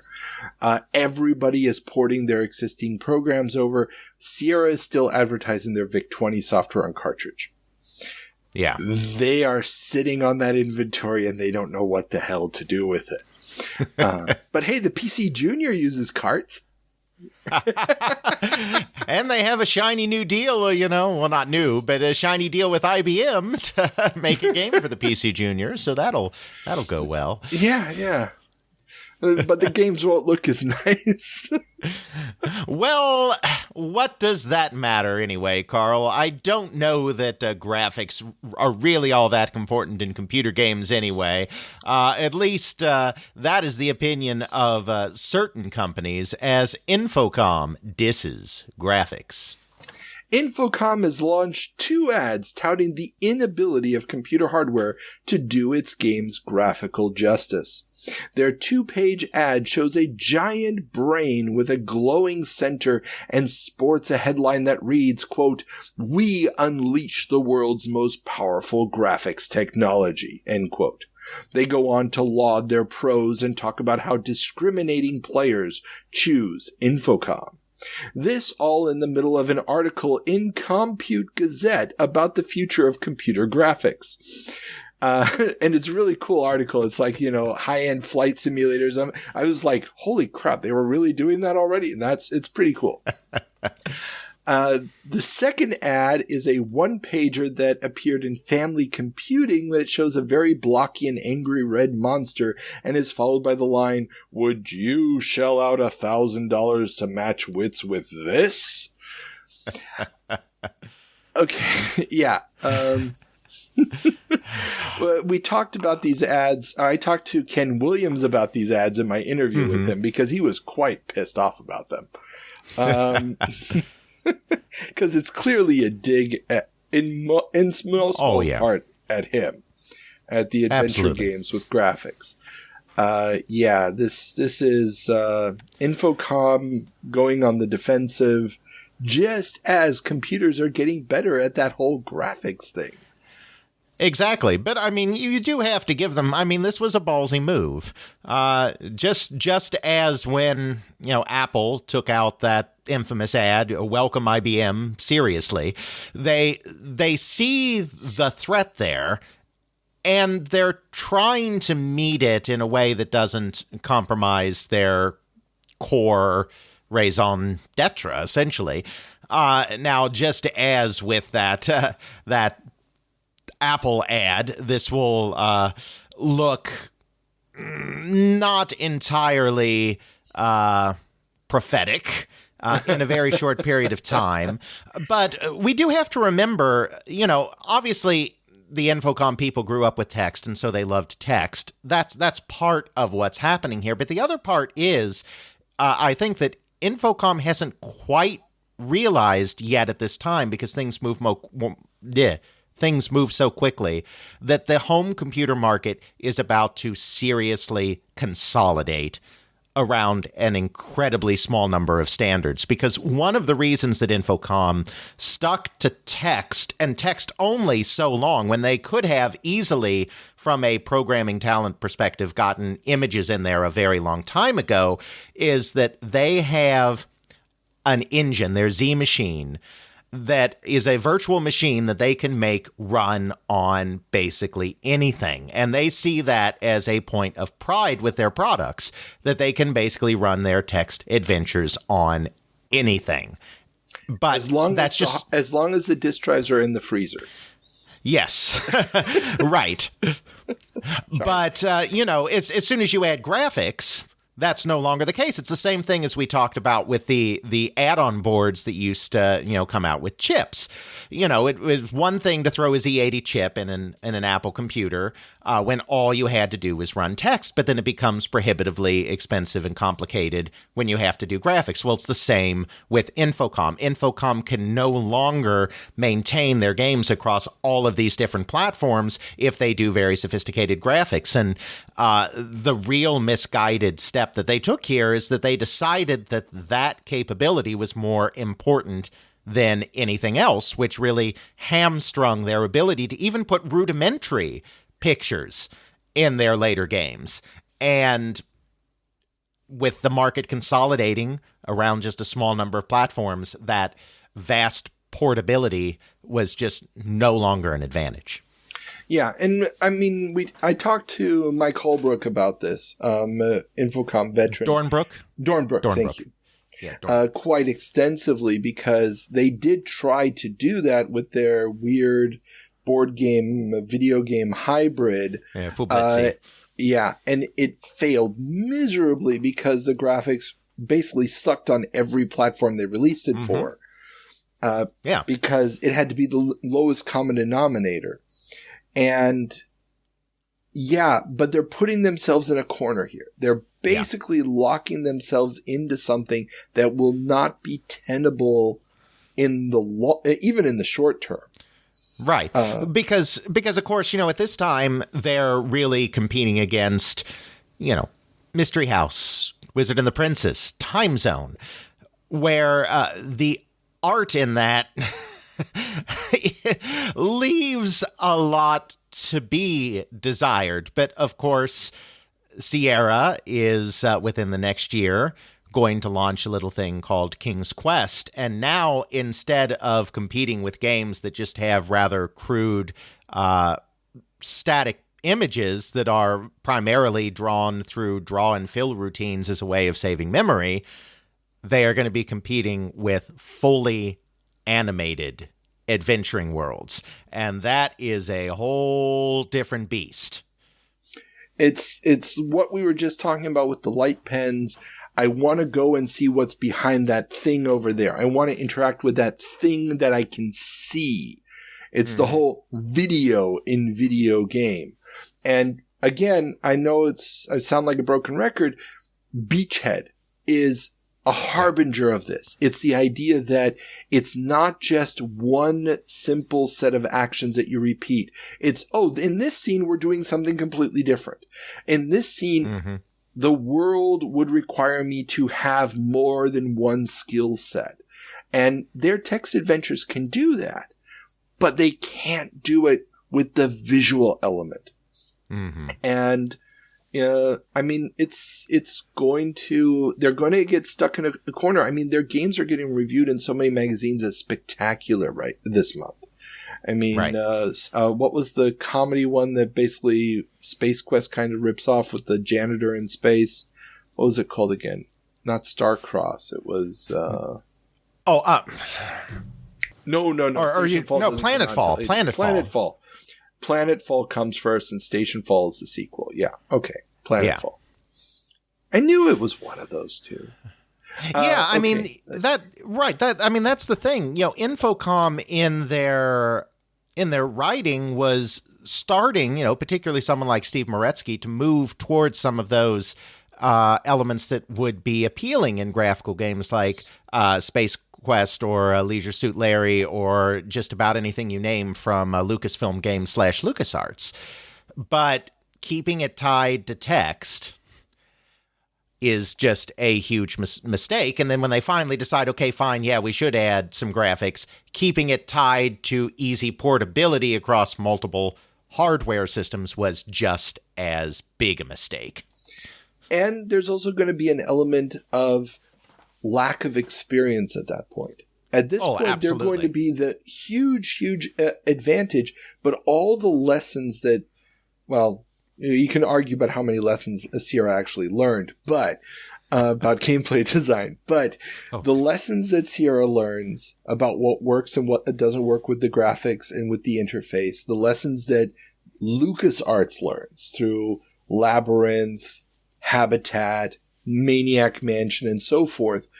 Right. By the time they have to learn those, when we get to Leather Goddesses of Phobos 2, and then Zork, Return to Zork, I mean, those are some of the base mistakes. And if you, and I just remembered it, William Folk, he's the third interview that's up for the patrons right now. And he'll tell you a story about that because, you know, he was producer at Activision at the time when both of those games were made. A lot of those lessons were basically teething mistakes coming from the fact that they hadn't made these games before. Exactly. So, yeah. Oh, well. But enough with the company stuck in the past. Let's move on to a company that is boldly looking towards the future. Who may see farther, according to some, as EA brings album cover aesthetics to game software packaging. While virtually every magazine this month has some kind of feature on newcomers' electronic arts, Family Computing magazine has a fun piece on its new, standardized packaging that looks like vinyl album covers. This glossy approach will make the games stand out and perhaps make them feel more natural in the ever-increasing number of record stores carrying microcomputer software. And, yeah, I mean, those album cover shaped boxes, I still have a bunch of them in my collection, and they're absolutely gorgeous. I love them. They are, but they do end up being a huge mistake because the problem is they look really great when you set them out flat. But computer software stores, video game stores, whatever, did not want to do that because they took up so much space, and so they would put them spine out instead, and these don't have spines. And, you know, in the record industry, that works. I mean, they don't put them spine out. They usually put them in, crates or boxes where you can flip through them, but that works because everybody's doing it. So you flip through and you see all the album covers. But when you're the only one doing it in computer game software, it just means that your stuff gets completely missed for lack of a spine. So it was an interesting idea, but EA does abandon it very quickly for that reason. That's true. That's true. And it's also not very conducive to games with multiple discs. And the move to 3.5-inch floppy does not work well, as my Amiga copy of Jordan.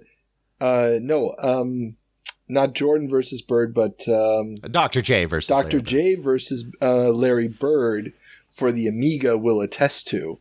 That 3.5-inch floppy disk just sort of is slid in there, and it just makes this bulky mess. It's a nightmare. Yeah, they abandon it pretty quickly. And as an interesting side note, too, of course, there's a lot of highbrow writing on those album covers, too. And I've interviewed Jeff Goodby of Goodby Berlin Silverstein that did all of their packaging and advertising at this time, and he's a very interesting guy. I don't mean that in a bad way. He's a very interesting guy. But he was basically like, yeah, that stuff was kind of just, we just wrote some pretentious nonsense for them because that's what they wanted, is essentially what it comes down to, that he said about that. He didn't say it in quite so many words, but that's basically the gist I got from his discussion of those album covers. Yeah, I mean, the 2-page ad where they're all there, all the programmers are sitting there in black and white, like it's, I don't know, some avant-garde art exhibit, photo shoot or something. Yeah, I mean, yeah. Well, or something for Rolling Stone, which I think is what Trip Hawkins was really going for. But I mean that true, seriously. That's true, yeah. He was going for the whole rock star thing, which, computer programmers, they're great people. They're smart people. They are not, nor could they ever be Mick Jagger. And that's okay. Oh, come on. Just look at Sid Meier. One and the same as Mick Jagger. So, it's an interesting idea, and it's certainly bold, but not everything quite works out. But don't worry, EA will be okay. They're going to make it.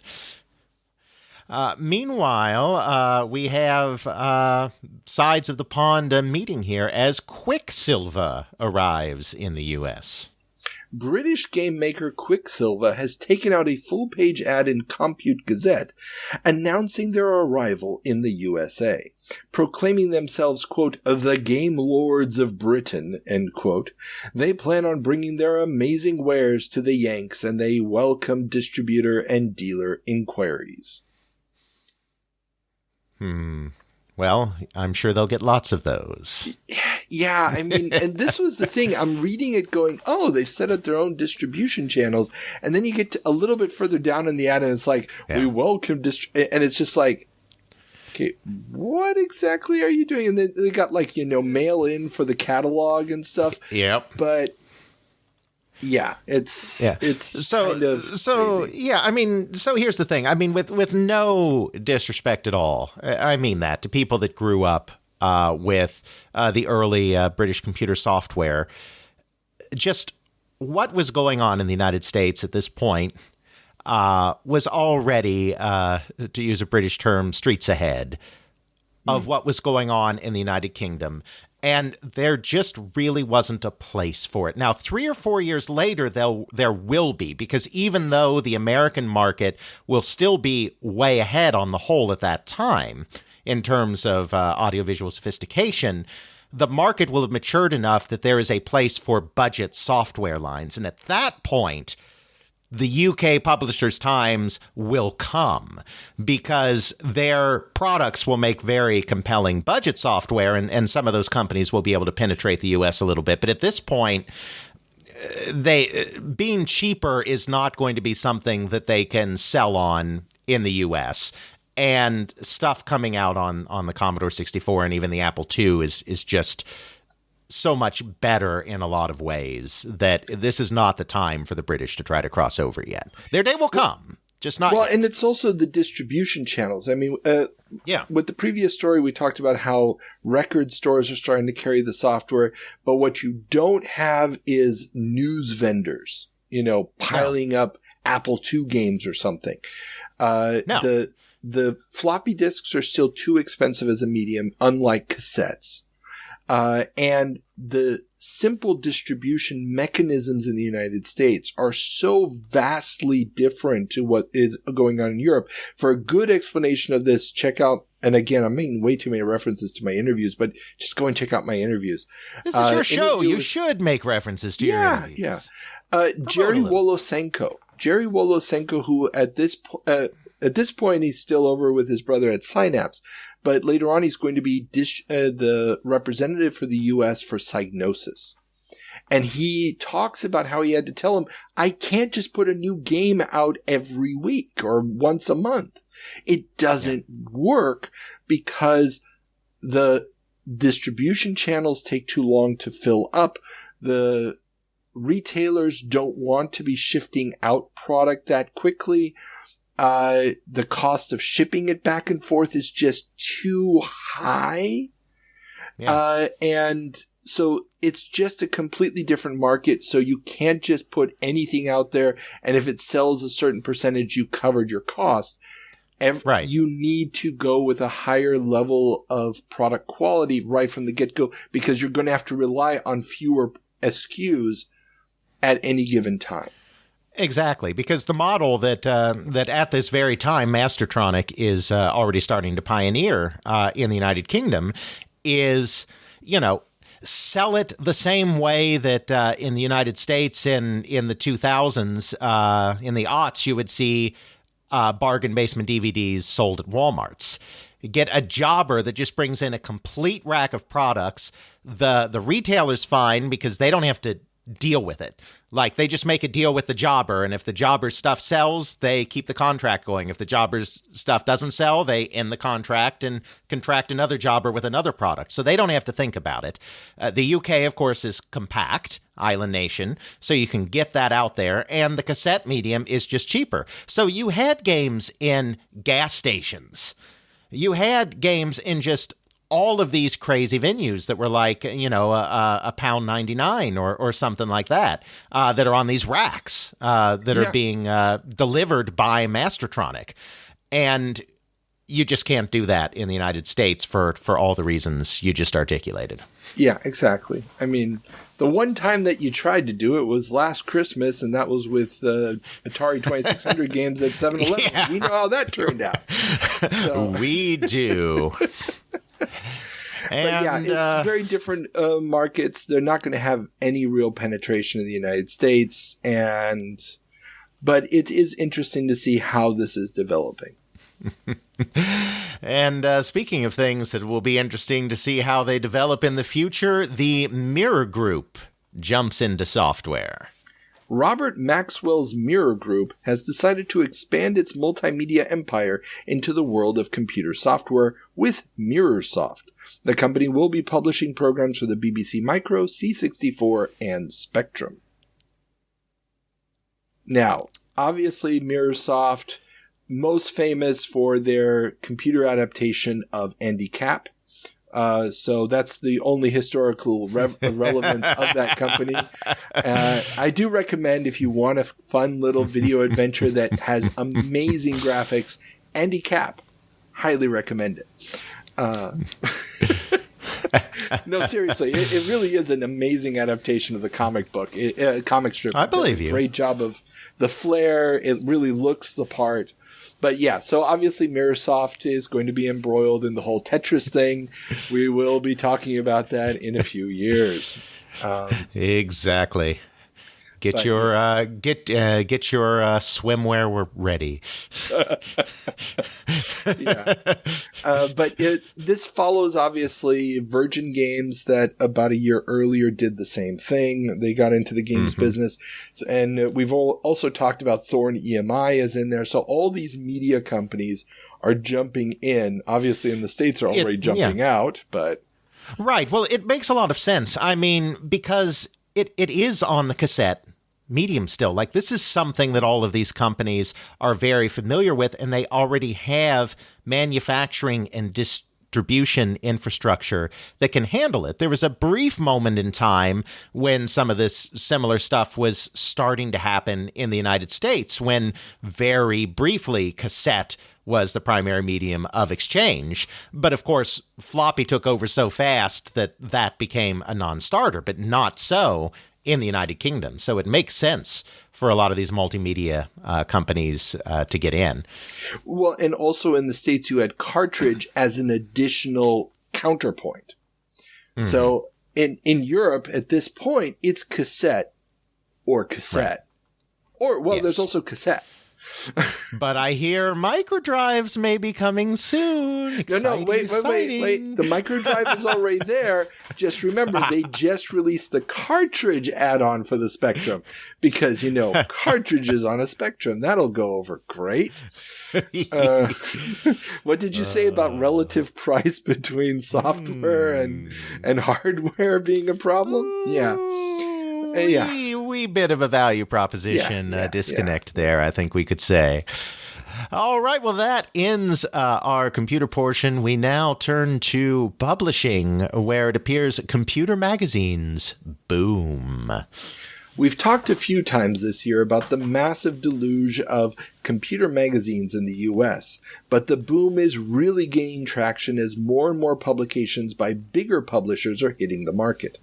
Moving from mainly selling via subscription to taking up more and more newsstand space, a clear sign of the mainstreaming of computing in society, the magazines continue to be a niche, with the top 3 magazines selling a combined 2 million copies in June, whereas the country's number 1 magazine, TV Guide, moved 17 million copies.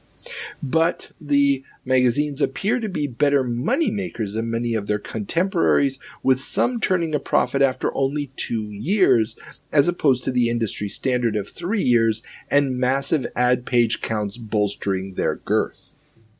And here again, this was a fascinating article in the New York Times because they actually say that 2 of the ways that you measure the success of a magazine in the United States at this time is the circulation number and the girth. They're actually measuring the girth, and page count is a sign of success because it's all advertising. Right. As anybody who's ever picked up a Byte or any of these magazines knows. And we've talked about this before. In Europe, that's not the case. Advertising is not what compels the magazine or moves the magazine forward. But obviously also a whole bunch of companies going broke is probably not going to help that girth. Right. But this makes sense in this period because, as we said, this is a period when the computer market, whether you're talking about business machines or home machines, is in such flux, which means that there are so many companies right now clamoring for attention as everyone tries to become the standard that everybody rallies around. And so there is a lot of advertising money out there to be had at this exact moment in computers. Well, and you mentioned also with VC money going around. Yeah. I mean, there's a lot of VC money being thrown at these companies, and it's just a matter of time before that money lands in marketing. I mean, it's got to at this point. It's not like you're spending a tremendous amount of money making these games. Most of them are still, very small teams. 6-month turnaround is long. So, yeah, but it takes you 2 years at least, or normally 3 years. So let's see if how many of these magazines manage to make it to profitability. Wink, wink, nudge, nudge. Yes, indeed. But meanwhile, let's turn our attention to a couple of specific magazines that are just starting up here at the end of 1983. First, Hobby Computer magazine debuts. The German market is truly beginning to mature, with another now very much professionally made magazine hitting shelves. Hobby Computer, which would be renamed Happy Computer with issue 2, would become a leading mag, and its video game review section, Power Play, would get spun off at the end of the decade into a magazine of its own. And this one is relevant because, like I said, CPU, very much just, somebody doing it in their spare time. It feels like Happy Computer is coming from certainly feels like it when you look at their covers. Yeah, exactly. But Happy Computer is coming from a company called Mach und Technik. And they're already known for doing, all sorts of books on technical topics, repair manuals, that kind of thing. And they are going to professionalize this quite a bit. And Power Play is going to, in many ways, become like the incubator for so many people who are going to start magazines later on. A big chunk of the current editorial staff at the German edition of Retro Gamer magazine are former Power Play people. A lot of big magazines like PC Player, which was a major magazine for like 15 years, were 2 of the original guys from Power Play going there. So Happy Computer is like the magazine that so many of these people spawn out of. That makes sense. Yeah. And another influential magazine, Info64, debuts. What started out as a newsletter/catalog for a small Northwest Commodore reseller has turned into a full-fledged, at this point, quarterly magazine. Using Commodore hardware to create the magazine and its cover graphics, Info64 will go on to be a major U.S. publication for both the C64 and later the Amiga. This is another one where, as far as the U.S. is concerned, where You didn't have too many system-specific magazines for the C64 or the Amiga. Info64 was, or later on just Info was an important publication. And it's really kind of weird to look at it because they did do it all on a C64, so there's like no lowercase letters at this point. It's a little hard to read, but it very much is a very informative rag at this point. So, and we covered the death of the magazine in one of our 30-year jumps a few years ago. So, thought bring it all around was important. Absolutely. Turning our attention now to online news, or what passed for online in 1983. We start with GameLine adds stock info and email. Will von Meister's Control Video Corporation is adding additional services to its GameLine service that delivers games to Atari 2600 systems. In addition to games, users will get stock info via Stockline, sports info over Sportsline, and in December, those in December, and email service starting in January. Can you imagine trying to do email on an Atari 2600 with those keypad controllers or with a joystick? No, I can't. And I couldn't find any information of any of these services actually going online. No. But obviously GameLine is important because GameLine begets AOL? Crap, no, I can't remember. What was it? GameLine begets... I want to say Quest Probe. And I know Quest Probe is wrong. That's the Marvel text adventures. The forerunner to AOL. What's it called again? Yeah, that's what I said. AOL. But no. But before AOL, Quantum Link. Quantum Link. Thank you. I knew it was something with a Q. So GameLine will beget Quantum Link. Quantum Link will beget AOL. I know I'm oversimplifying. Yeah. There's other blah blah blah. Well, of course there are, but this is why it takes some time to put history into context. Because if you were looking at the history of this stuff in 1985, you'd be like, GameLine, that's not worth remembering.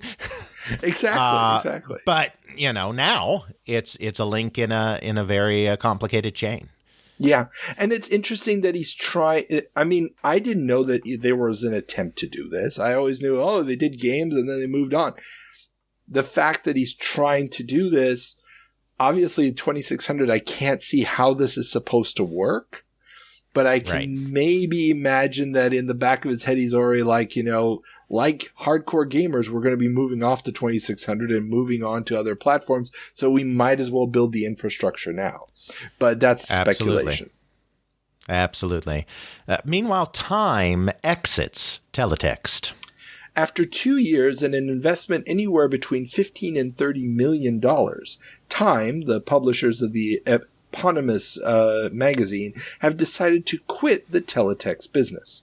They had been running it on 2 of their cable networks using Matsushita-designed decoder boxes that attempted to give users almost computer-like interactivity as opposed to stale, one-sided communication, but after Matsushita couldn't get the price of the boxes down below $200, Time has decided to call it quits. Most of the staff will be let go by December 31st. So, I mean, teletext, again, is one of those technologies we've talked about here several times. It feels like the computer revolution coming to your home in a primitive fashion, but, it's computer text on your TV screen. Woo! And there's so many attempts at this in the U.S. They're all incompatible with one another, and they never get the mass adoption that you have in Europe, where it's one standard pretty much for all the countries, and now you can do it. Yeah, and I mean, and this is just one of many attempts going on literally all the way to the present day to just, if only we could get people on the computer, on their television instead. There's still this idea that computers are very intimidating to a lot of ordinary users, and they just want to be able to do this on their television. And whether it's teletext now or web TV in the 90s or CDI even before that in the early 90s, or even some of the features that PlayStation and Xbox started going crazy with, adding additional apps to their video game systems. These companies so desperately want to get the computer off the computer, and for the most part, they still haven't succeeded. Now, obviously, in certain realms they have, like the smartphone, has been enormously successful in bringing web surfing and video watching and all of this to something that isn't your computer. But on the whole, they still have not been able to solve that fundamental problem of some things are just easier to do on a full computer setup with a keyboard and a mouse. Well, and you're completely right. I mean, at the end of the day, unless you have the technology sufficient to make it super easy, or the content is so compelling, there's no reason to try. And making it cheap enough is not going to do the trick. People are not going to use the device just because it's cheap. It has to really have that additional value. So, right. People could have been dialing up this whole time, but super expensive, no graphics. It's a pain in the butt. Or you make it so that they can finally download those naked pictures of Pamela Anderson, and now suddenly they're going to go out and buy that Tandy 1000. Yes. It's all about finding the application that it's VisiCalc. You're right, Carl. The internet is really rather great. Well, we know what it's for. The internet is for. Okay.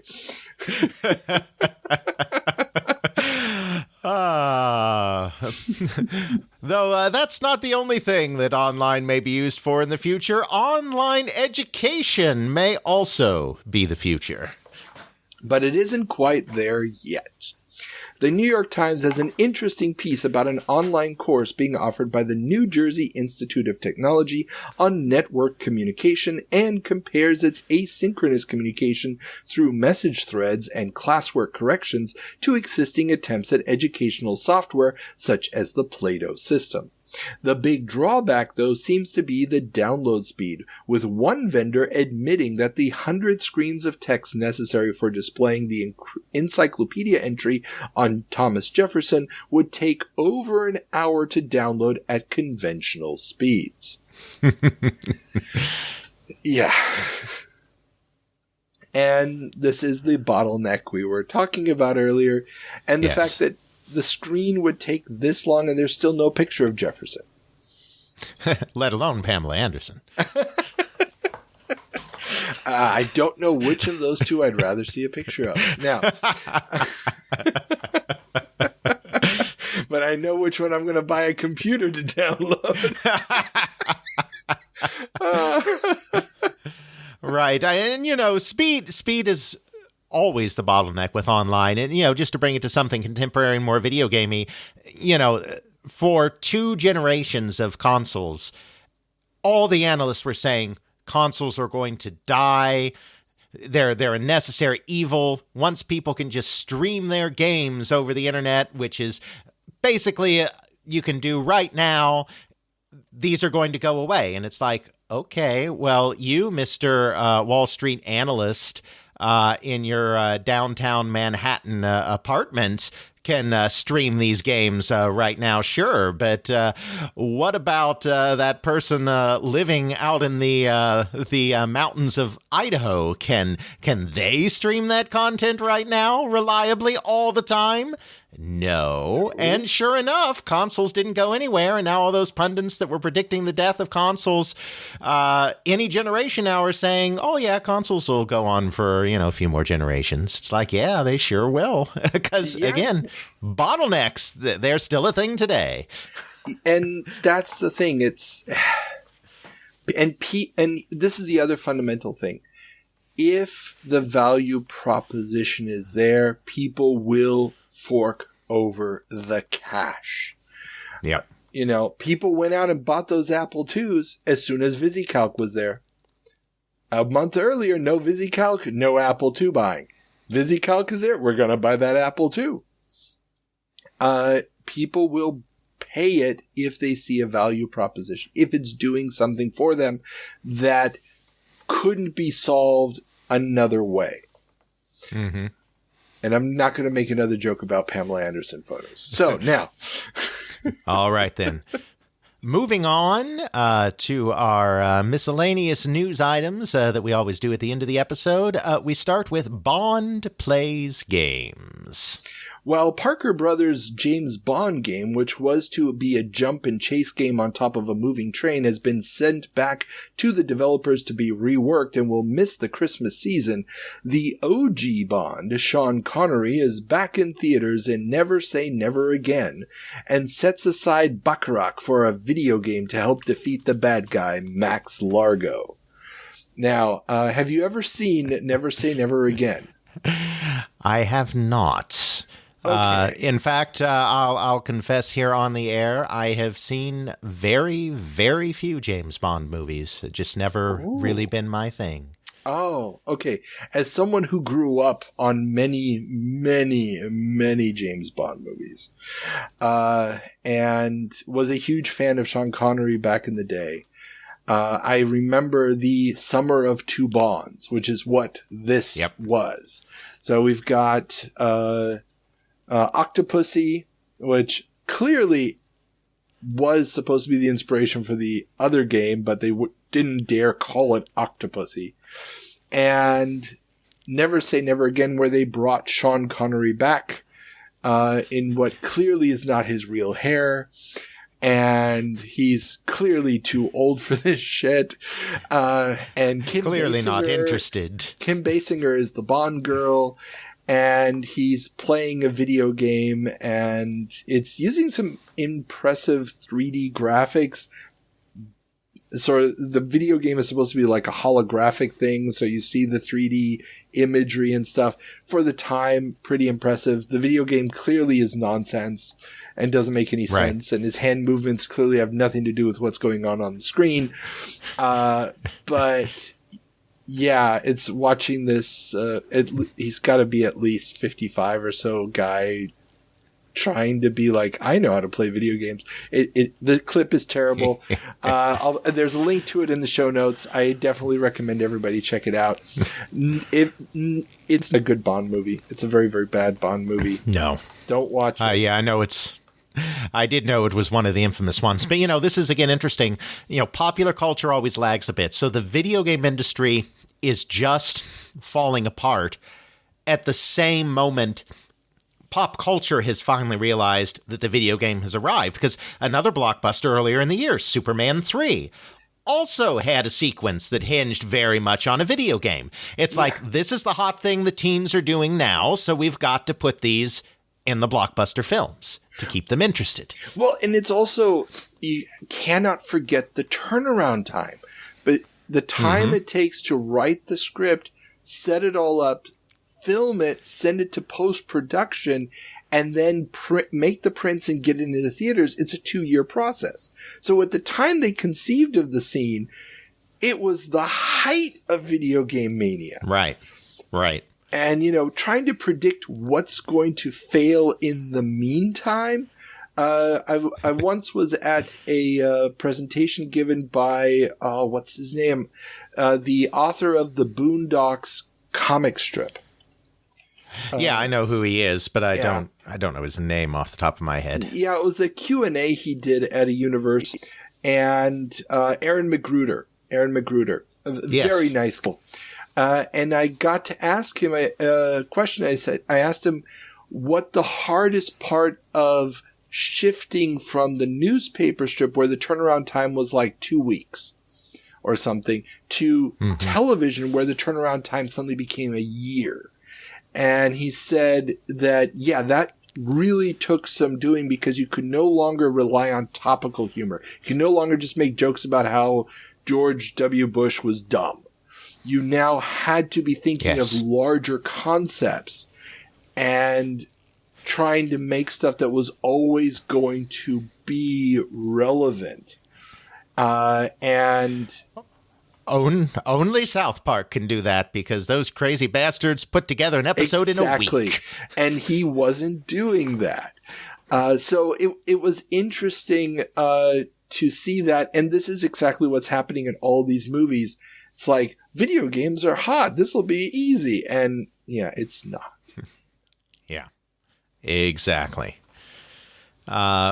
Meanwhile, an interesting one here, Atari 5200 ad mentioned in Video Gaming and Computer Gaming Illustrated. Yes, this was clearly an ad from earlier in the year, but I hadn't seen it before, and the magazine claimed that the first half of the ad was the worst video game commercial ever, and the second half was the best video game commercial maybe ever. I respectfully disagree with the second half of that statement. So, have you seen this ad? I will have to. You are going to watch. I mean, I've seen a lot of them, so I have to see. I will cut in some of the audio. Seen this one. No. I've seen it. I just had to start it to make sure I knew what ad we were talking about. Yes, I know. So, this ad. What happens in this ad? Tell our listeners. I didn't watch the whole thing again. I can give the brief rundown here for this non-visual medium podcasting. So you have these two girls in scant clothes and sunglasses listening to a mini boombox walking down the seaside, and all these guys, horn dog guys on the beach, are following them around in the most stereotypical bad teen comedy overacting fashion possible. And then the girls sit down on the beach and pull out an Atari 5200, which somehow fit in this bag, and they're lying about that. And they set it down. And they just start playing games, and there's no television set and no electricity, but the games now appear up in the sky above them, superimposed over them. And everybody is just completely wowed by these games. Centipede and Defender, and all these games are like 2 years too late. And all these hip teens are like, yay! It is the most horrible attempt to appeal to a slightly older audience that has aged out, but may have the disposable income to afford the quote-unquote super system. It's so easily... You can just see the machinations of the statistics at the marketing company as they're trying to figure out how to appeal to an older audience. And it's very, very sad. I do recommend everybody look at it. And here I do have to give props to Video Gaming and Computer Gaming Illustrated, the editorial staff, because they call it out for basically just being misogynistic and stupid and all of these things in language that I did not expect to see from a publication from 1983. But yeah, it's just bad, and I highly recommend everybody take a look at it because it's just fun. I enjoyed it. Yes. And one other thing here as a side note, because these are numbers. The most advertised brand names in 1982, amongst them, as listed by Marketing and Media Decisions magazine, were Atari was 17th. So, of all brands for any type of product, that's a lot. They spent $86.3 million on advertising in 1982. And that was up from $30 million the year before. Let's not forget, we're at $122 million loss in 83 at this point. And they've committed, I think it was something like $50 million to the Alan Alda ad campaign for the home computers that they are currently trying to get the hell out of. So, Yep. Well, I mean, and this is all Ray Kassar, because, 82, he was still in charge. And I mean, he was a marketer. He was an ad man, and that's what he understood. And he believed just about any problem could be overcome by marketing. And, I think it's interesting. I've interviewed the marketing VP at Atari, the advertising VP, not marketing, the advertising VP at Atari at the time, Jan Soderstrom. She reported directly to Ray. She did the advertising for both the home computer and the console side of the business, and she reported to Ray. She didn't report in to, the president of consumer or whatever else, which is probably a good thing since they were dating. They are, and then later got married. But yeah, so I mean, the amount of personal interest that Ray Kassar took in advertising at Atari was very big. Wow, that almost completely disassociates decisions about marketing from actual sales figures. In a way, or at least builds an in-between layer between that data. So the edited numbers, the distilled numbers that Kassar is getting from the home division cannot be. You can't put the raw numbers next to the marketing numbers or the marketing efficacy, because you're not getting the direct feedback. The decision maker's not getting the direct feedback from jobbers and distributors and all these other people. It's weird. That is, yeah. Mm-hmm. Oh, well. And then moving on here, one that may sound dry but is actually incredibly important. Japan agrees to loosen restrictions on the yen. During President Reagan's visit to Japan, the Japanese finance minister agreed to loosen restrictions on yen-denominated securities and open the country up to more foreign banking activities, moves that would help raise the value of the yen to make U.S. exports more competitive in the long run.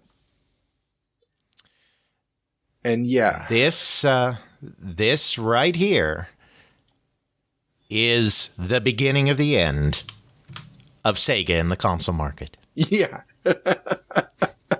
And they've just launched the SG-1000. Exactly. This is what I mean by you need some perspective on history before you really know what's going on.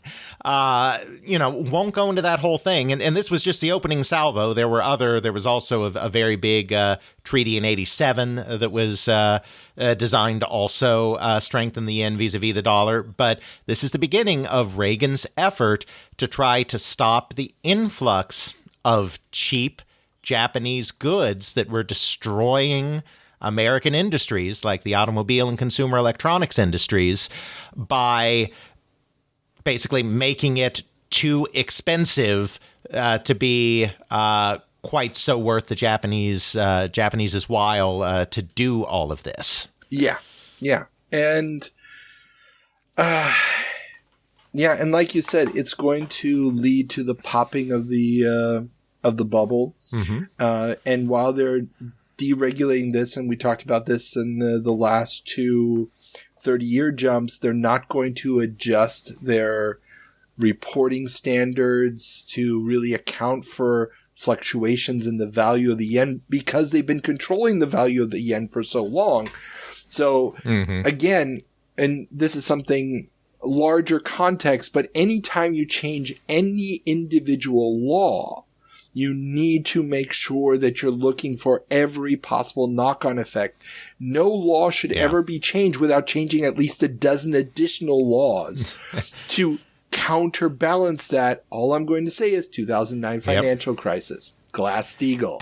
You needed to make a few more adjustments, not just one.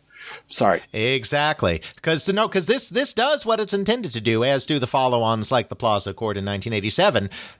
This leads to the strengthening of the yen, which was the intent, but the follow-on effects on that were truly disastrous for Japan, and for not just for the popping of the bubble company, but also Japanese companies that relied more on their exports than stuff that they sold in their own country. Cough, Sega, cough, cough.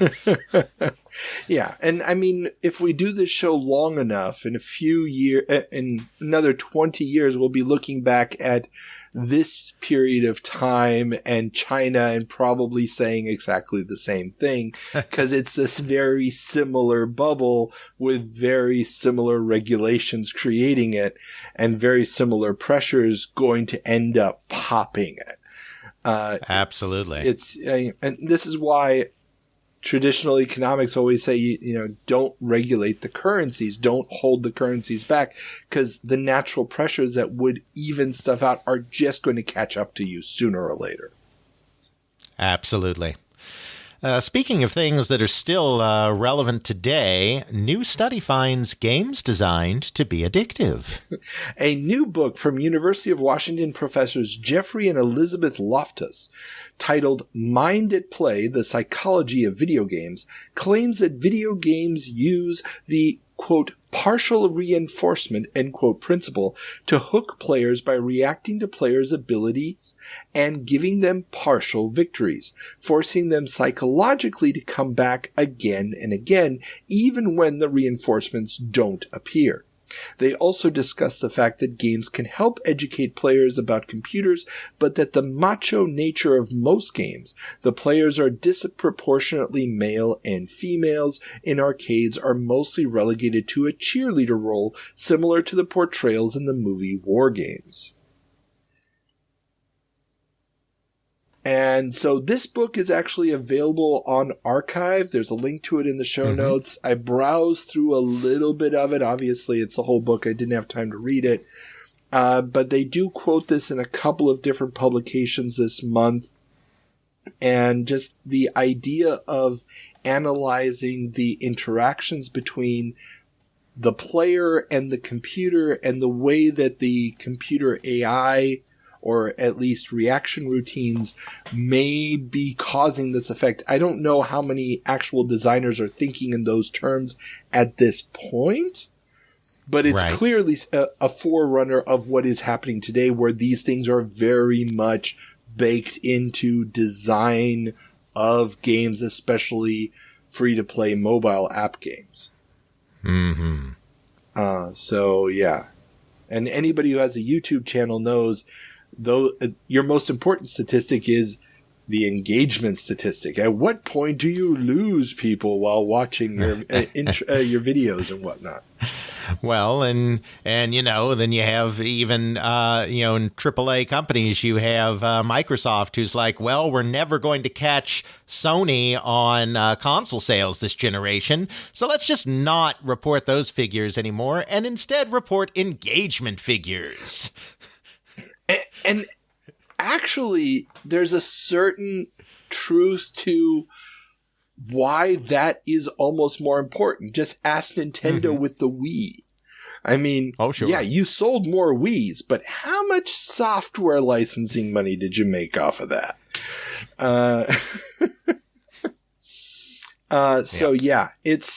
It is interesting that this early in the process, somebody has taken it from just the boogaboo that we've been talking about for a couple of years of our kids are addicted to this, to actually trying to figure out, is that a real thing, and trying to fundamentally break it down into specific elements.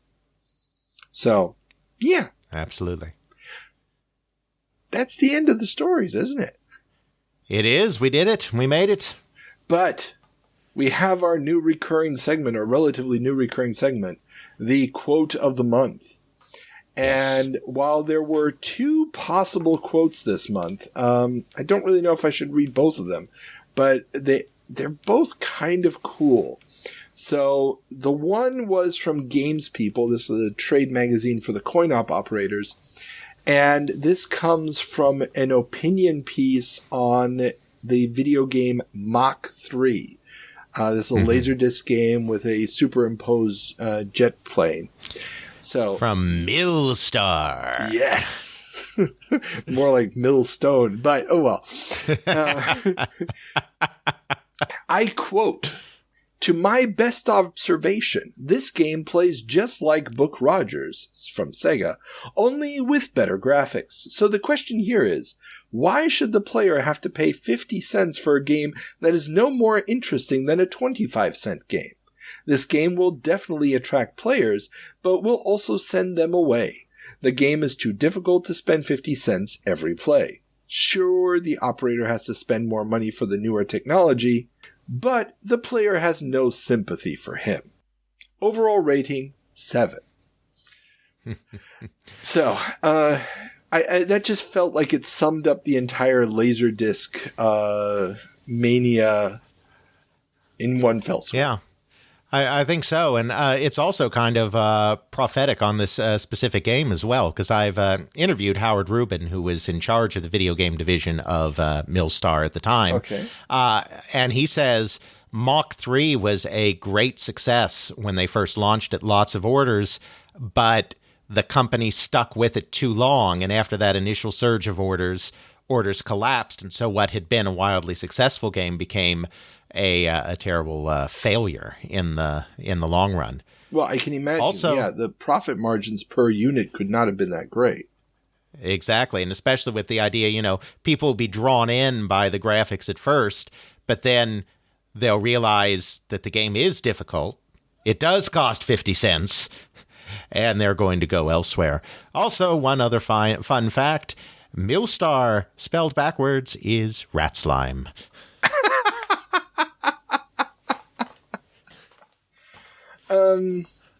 Yeah, that's rat slime. Things to think about before you name your company, kids. Okay, now, and the second quote of the month, I know it's only supposed to be one, but again, I have to give props to... this goes to editor of Softside Magazine, Randall Kotwitz, who... a friend of the show. Check out the interview with him. Very interesting. Softside really has become a magazine that I don't use much for the headlines, but every single issue has something fascinating about the current state of technology. And his editorial this month was really, really good because he's talking about the idea of what computer modeling can do for our perceptions of the results of computer modeling. Mm-hmm. The inadequacies of computer modeling to truly understand the world and to not rely on those answers alone, to use our own reason, which I thought was very prophetic considering the current wave of AI, and everybody's like, well, the AI said so we can do it. And he's writing in 1983, I hesitate to address the limitations of computer modeling in these pages for fear of being labeled anti-computer.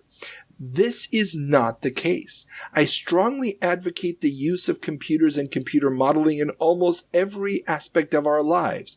However, we must be sure to consider the limitations of these models as well as their massive practical and educational capabilities. If we don't, we could deceive ourselves into believing that computer models simulate reality in entirety. Such a deception could result in assumptions and decisions highly detrimental to the future of society. Mm-hmm. All I have to say is, if you really want some insightful, thought-provoking writing, check out his editorial pages in every single one of the issues he did. He's not going to be at the magazine for too many more issues in our run, unfortunately. And it'll be a true loss when we lose him because there's some strong stuff in here. But absolutely, that's the end of that. That means the last task, Alex, is the word of the episode. Well, I think today the word of the episode has to be chiclet. And the reason for that, I mean, we only really have one story about it, which is, two stories. The two stories about the PCJr. However, the chiclet keyboard is emblematic of all of the problems that the home computer market is facing right now, which is they feel that they need to dumb it down and get the cost down to enough of a degree that people will use it, never stopping to think for a second whether what they end up with after all of that at the end of the day will actually be useful. So whether it's the PCJr that is about to launch but has people nervous, or the Atom, which is in the process of falling apart, the Aquarius, which we have just shown off the stage, or the Commodore TED, soon to be +4, that is just starting to be shown. Chiclet just sums up why this whole home computer thing that we've spent so much time talking about this month is just not going to work. I cannot think of a better word for the episode. So, Alex, tell all the kind folks still listening at home where they can find your fine work. As always, they can find the podcast at theycreateworlds.com. We recently celebrated our 200th episode, which launched December 15th. We are now in the post-200 era, bravely charging towards 300, starting with a look at the evolution of ball and paddle games in the 70s and early 80s. And it is a very, very good episode. The first part, at least. I haven't heard the second part because it isn't out yet at the time of this recording. But I'm sure... Could all fall apart. Could all fall apart. Break your paddle. That's it. Okay. Yeah.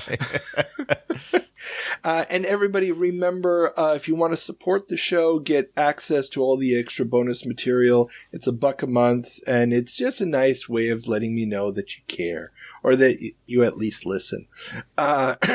Who knows? Maybe I'm just talking to myself this whole time, and it's a couple of bots that subscribed. That is a possibility. Hey, as long as those bots give you money, right? I wish. No, okay. But yes, we appreciate all of you. And with that being said, everybody, have fun.